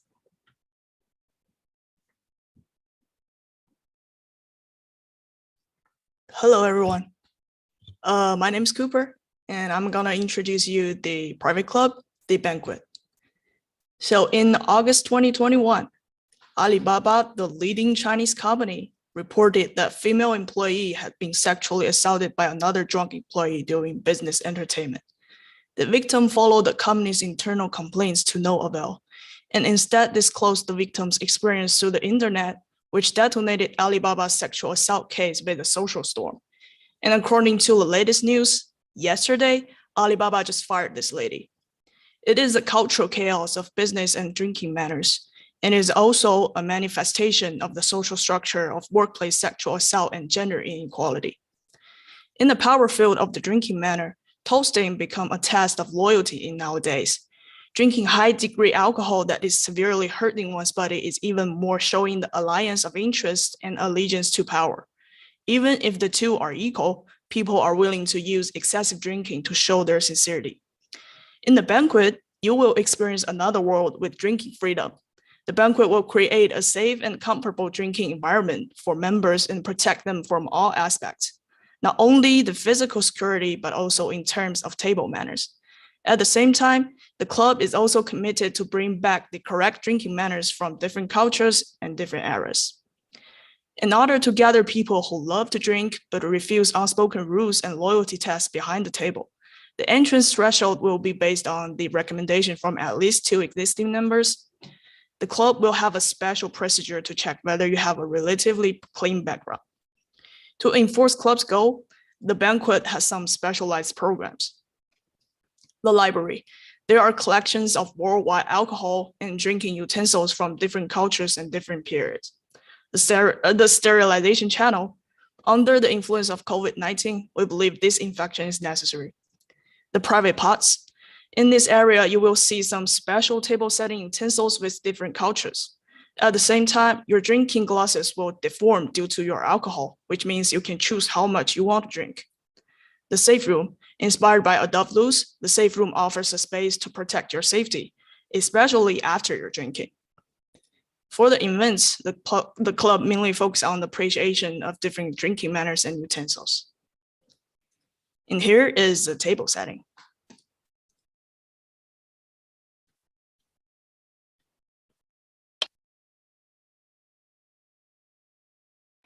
I want to get the Allman Brothers back together. Rebecca says it's your intention to sue us if we resign without Breach of contract, yes. Hey, you want some champagne? No. Here's why. You have to let Dantana's lawyers know you're going to settle before papers are filed. A diary will be made available to any reporter who wants to read it. Which will be the every internal reporter. Operations of ACM. And AWM. And that diary will be written by lawyers whose only objective is to make us look silly. I don't feel silly. You want to split a pizza? Can you understand me right now? Well, when you speak at that volume, I think everyone can. And these are those special utensils behind the table, showing the gathering of cultures. For the building, the idea came from the production of liquor. There are basically three steps for the production: fermentation, distillation, and blending. Those 3 steps will be translated into every part of this building. And please enjoy the facade video.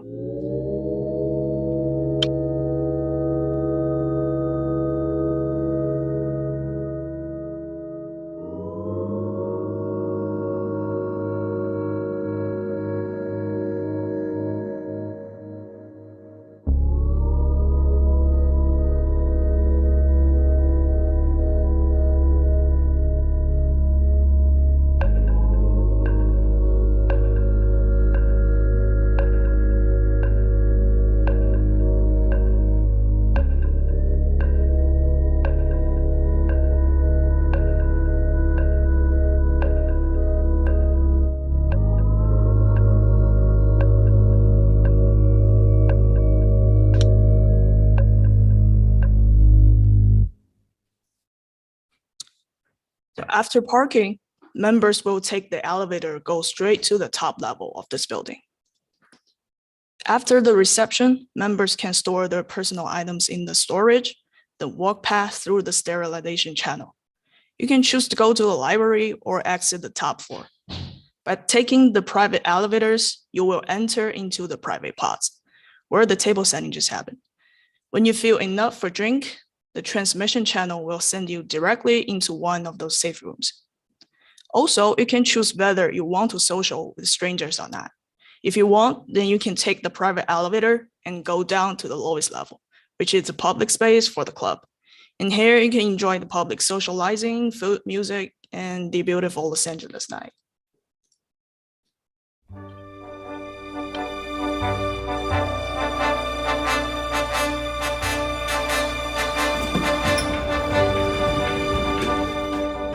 Non, rien de rien. Non, je ne regrette rien. Ni le bien qu'on m'a fait, ni le mal, tout ça m'est bien égal. Non, rien de rien. Non, je ne regrette rien. Car ma vie, car mes joies, aujourd'hui, ça commence avec toi.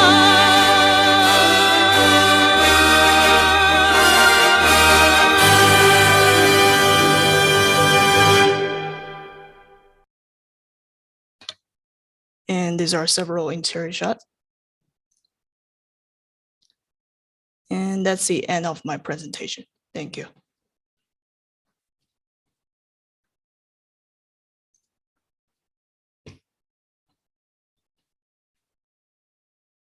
Could you just clarify a little bit on the politics? So you're talking about the Alibaba thing and the alcohol, and then you're showing all these like white guys in like a fancy whiskey bar at the end. I thought it was alcohol free at first, and then like what's the basic like premise?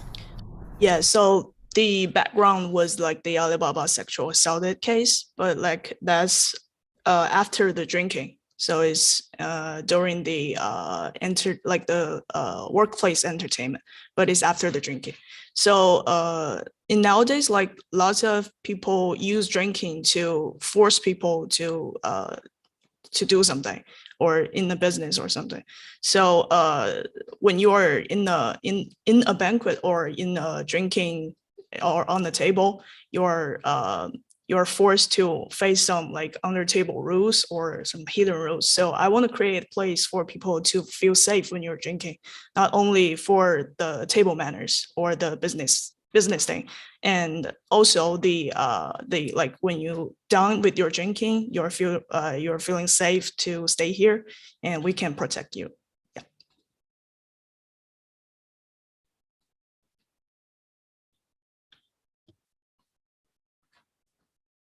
Was it intentional, the choice of people that you inserted into your renderings? We usually read that as intentional these days.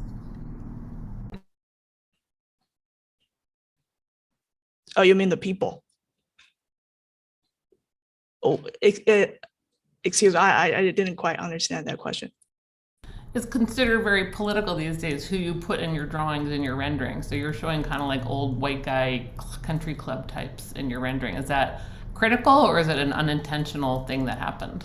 Oh, I also have like some Asian people and like, yeah, different people. So it's not intention.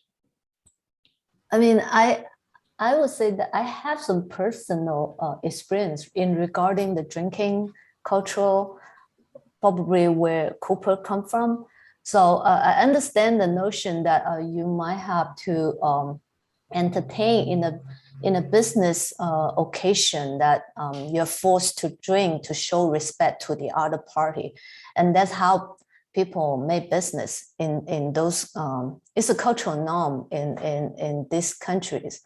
Also, I get that idea, But I just have a question about when you talk about the building facade and the building design was inspired by the process of winemaking. Can you clarify that? Oh yes, the production of liquor. So it's like 3 steps, like the fermentation, distillation, blending. You can see from the without skiing elevation. So it's more like it's like a form of the production. So you enter from the top, and after like sterilization, you enter to the private pots, and like you can social with your friends. And if you choose to social with strangers or like public is socializing, you can go down to the lowest level. So it's more like a production of safety or something.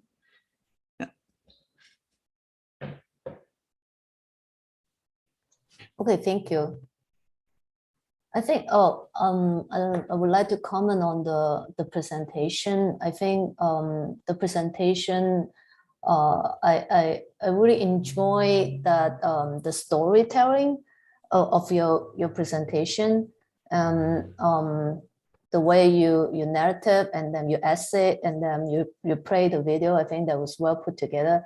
In terms of the building design, I thought there's lack of architectural interpretation of the building. It's more like a machine design to me. I don't know if that's something that it's just my thought. Thank you. Thank you, Cooper, for the presentation. There are a few things that I am still kind of wrestling with. On the one hand, the premise for sure.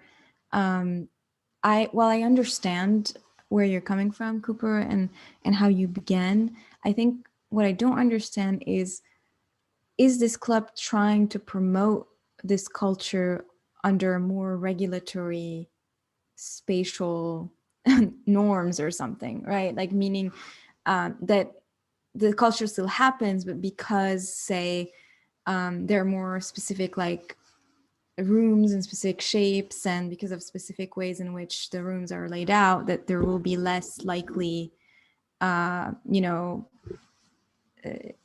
to have any kind of abusing experience or any kind of assault experience. So anyway, I'm just gonna put this question on the table. No need to answer it. To me, it seems like it would take more than that, right? It would take more than just designing a building that would tame these people who can't like behave. So I mean, it's something to think about. To what extent is a building, like, can a building have this kind of agency? I think for me is a question mark. So this is the first thing that I'm a little bit kind of grappling with at the moment, and not necessarily convinced. The other thing is the metaphor of the distillery. On the one hand, I'm actually excited by this kind of unusual tectonic that's coming out of this scheme, right?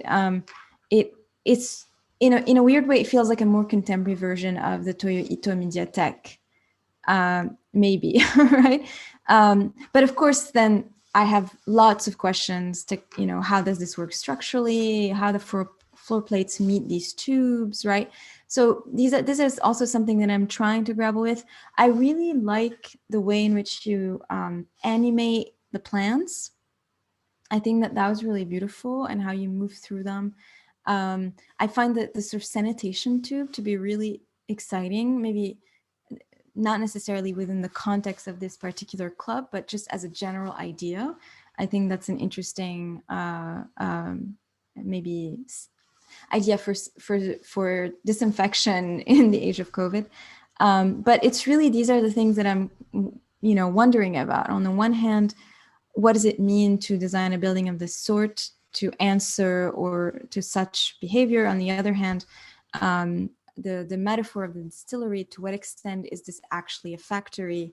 And to what extent is this just a kind of analogy for the image of a building, right? Hey, Cooper, it's a similar thought that came up, I think, in relation to the last project, which is how to treat, if the last project was dealing with water and how to treat it as an operative material in the project, how do you treat alcohol here as an operative material, right? In other words, alcohol has different percentages of alcohol content, the different types of, hard liquor versus wine is different processes of fermentation, and they all have their own olfactory, I'm thinking of also the multisensory, aspects, the smell of the stuff, right? Fermentation smell is, not great. So depending on whether you like it or not. So I think that the alcohol, and maybe I mentioned this before, but the Diller Scofidio show on wine at the SF MoMA, I think did that job really well of interfacing directly with the material, the materiality and the atmospherics of alcohol, and in particular wine. So I just think that you can't table, I think, some of the political problematics with some of the stuff that Barbara said and Zaina alluded to. I think those are there and they need to be addressed. But I think as a driver of the project, I think if you say it's about alcohol, then make it the driver, right? Oh, and I also want to have a space for the designated drivers. I'm just saying, right? Like we need like pods, right, for the teetotalers, right? Like are we not invited? Can we not come? I thought the best part of your project, Cooper, was the video that you showed in earlier when the alcohol was being poured in the glass and the glass kind of shrunk as it went. And I thought that was actually quite humorous, but interesting. So for me, I would like to see how, unfortunately, the way that you present it still positions a person that you're showing as a victim, as opposed to, perpetrators and all these other issues with it.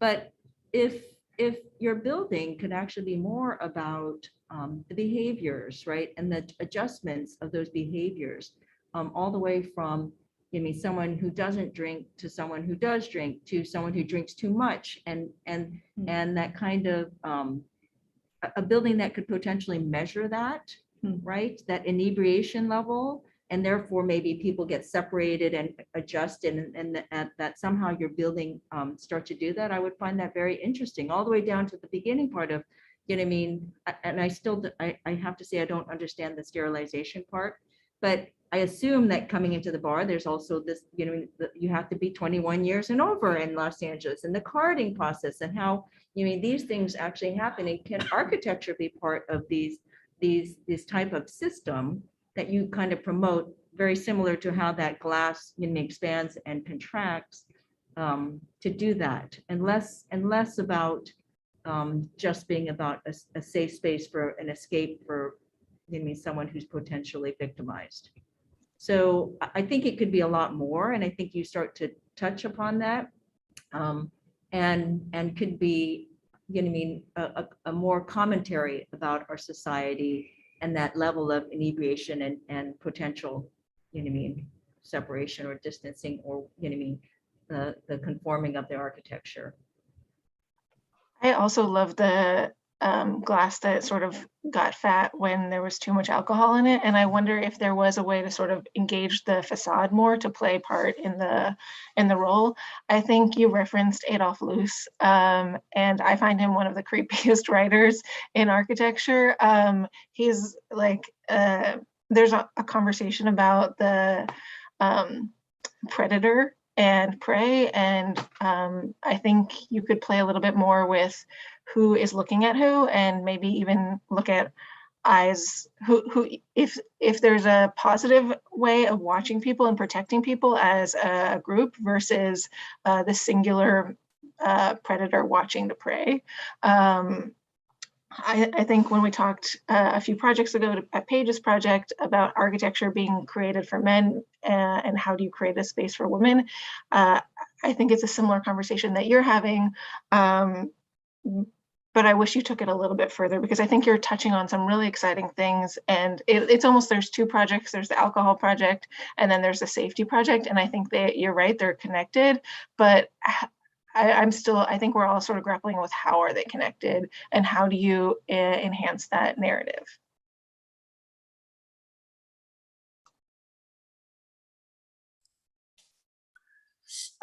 Great, thank you for all the comments. And I promised a 5 p.m. final review, and we're already 5:05. First of all, I would like to thank all the jurors for being here today with us. Phenomenal group of people that contribute so much to education in Los Angeles, and not only. We're very fortunate, and all the students, I think, should feel fortunate to have this level of review and guests for us to be able to think about what we've done in the semester. I also, if you have a final comment on the studio, please, this is the right time to unmute yourself and share your thoughts with the students. We're all going in vacation mode very soon, and everybody's traveling. So I just want to say to everybody, thank you for being here. Have a nice holidays to everybody here, and happy to hear your thoughts on the studio. Thank you, Elena. It was so fun. I'm in the building in a room next to Elena's office. And the reason I say that is that I actually got a chance to see the drawings on the wall pinned up.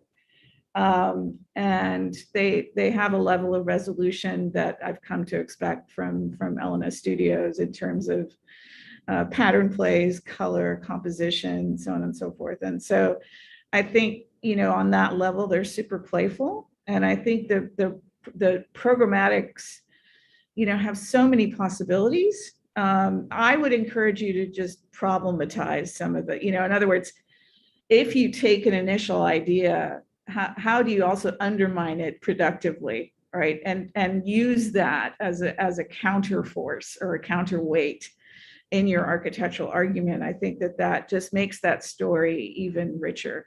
But congratulations to everyone. I would agree, Jasmine. Elena, thank you for having me. I saw the posters this morning when I was on 1GA reviews. They're very big and really beautiful and colorful at very high resolution. So it was really fun to see them. I had a glimpse before the review. I want to maybe add to what Jasmine was saying. I think this is an amazing opportunity for you guys, students, to begin to develop your own voice, but also narrative about what a building should look like, and not only should look like, but what it should house. So culturally, I think that's a really exciting kind of moment for you guys, as opposed to, say, in core, when you're given a syllabus, you're given a narrative, you're given already a kind of story. And so it was really exciting to see you guys basically develop your own idea about what this building would be and how it would sit in the city at a cultural level. It's not a very easy task. So I definitely commend you guys on that work. Having said that, definitely push more in terms of the kind of politics of your buildings, and try to have a much more of a seamless transition between the initial prompt or the initial setup and the way in which you sort of lay out the plan, so that and the section, so that there's this cultural idea actually is taken into say the journey of the building itself. There were some projects where there was a kind of disconnect between those two things, and that's what I'm referring to. I also want to say the initial exercise is amazing, and you all have designed such cool objects that we barely had time to talk about. So I don't know, document them in some way, maybe 3D print them. They're so fun, like strange forks, strange teapots, and they should be taken as Set up that seriously dinner as the table. buildings. Yeah, exactly. Like tables, I don't know, make them somehow, physicalize them. Yeah, I would like to, echo the same thing. I also saw the work printed on the walls. It's amazing. Great job, Elena and Kumaran. I mean, these guys, they did a fantastic job in the details. There's always people that won't understand what's different, and all of you guys created a lot of different things. And I believe that even though you guys will get pushback, don't let that to be an excuse to stop you from dreaming. I think like all these projects, they have a lot of nice elements that you guys can carry moving forward to your thesis. And it's very special work that all of you guys have created. And I believe that all of you guys, as you progress, you'll get stronger and you'll be better designers. So excellent job. Yeah, I've loved this afternoon. It was so fun to see all the work and inspiring. I think we had these conversations about massive ideas and beautiful work. And it sometimes it's either about the ideas or about the work. And they really came together beautifully. And I just want to be invited to a dinner party where we get to use all your utensils. Yeah, Elena, thank you so much for inviting me to be part of these great panels. I actually like really enjoy it and get inspired by those work you guys did. And I was in a debate about like what architect would be doing in a virtual world. I mean, seeing all this work, it actually seeing like maybe a lot of us in the end, it will be not in the end, in the future, we'll be designing in a virtual world. So yeah, it's really interesting to see the new techniques and the program you guys are doing so well in, and the new presentation. Great job. Thank you. Yeah, I would love to see the sort of Judy's Chicago dinner table redux where all of these are projected onto like one long table or something like that as in their sort of three-dimensional shimmering digitality or something. I enjoyed this. I guess I feel like it is, you know, as you are approaching thesis, there is this issue in thesis, like when, you know, like a brief like this, which I think Elena and Kumaran had this kind of really cool brief, which is essentially undermining or kind of questioning and overturning, say, the typology of the private exclusive club. And I think some of the projects tried to do that. A lot of them didn't necessarily even think about that as a topic, you know, and kind of just went ahead and did an even more exclusive private club or something.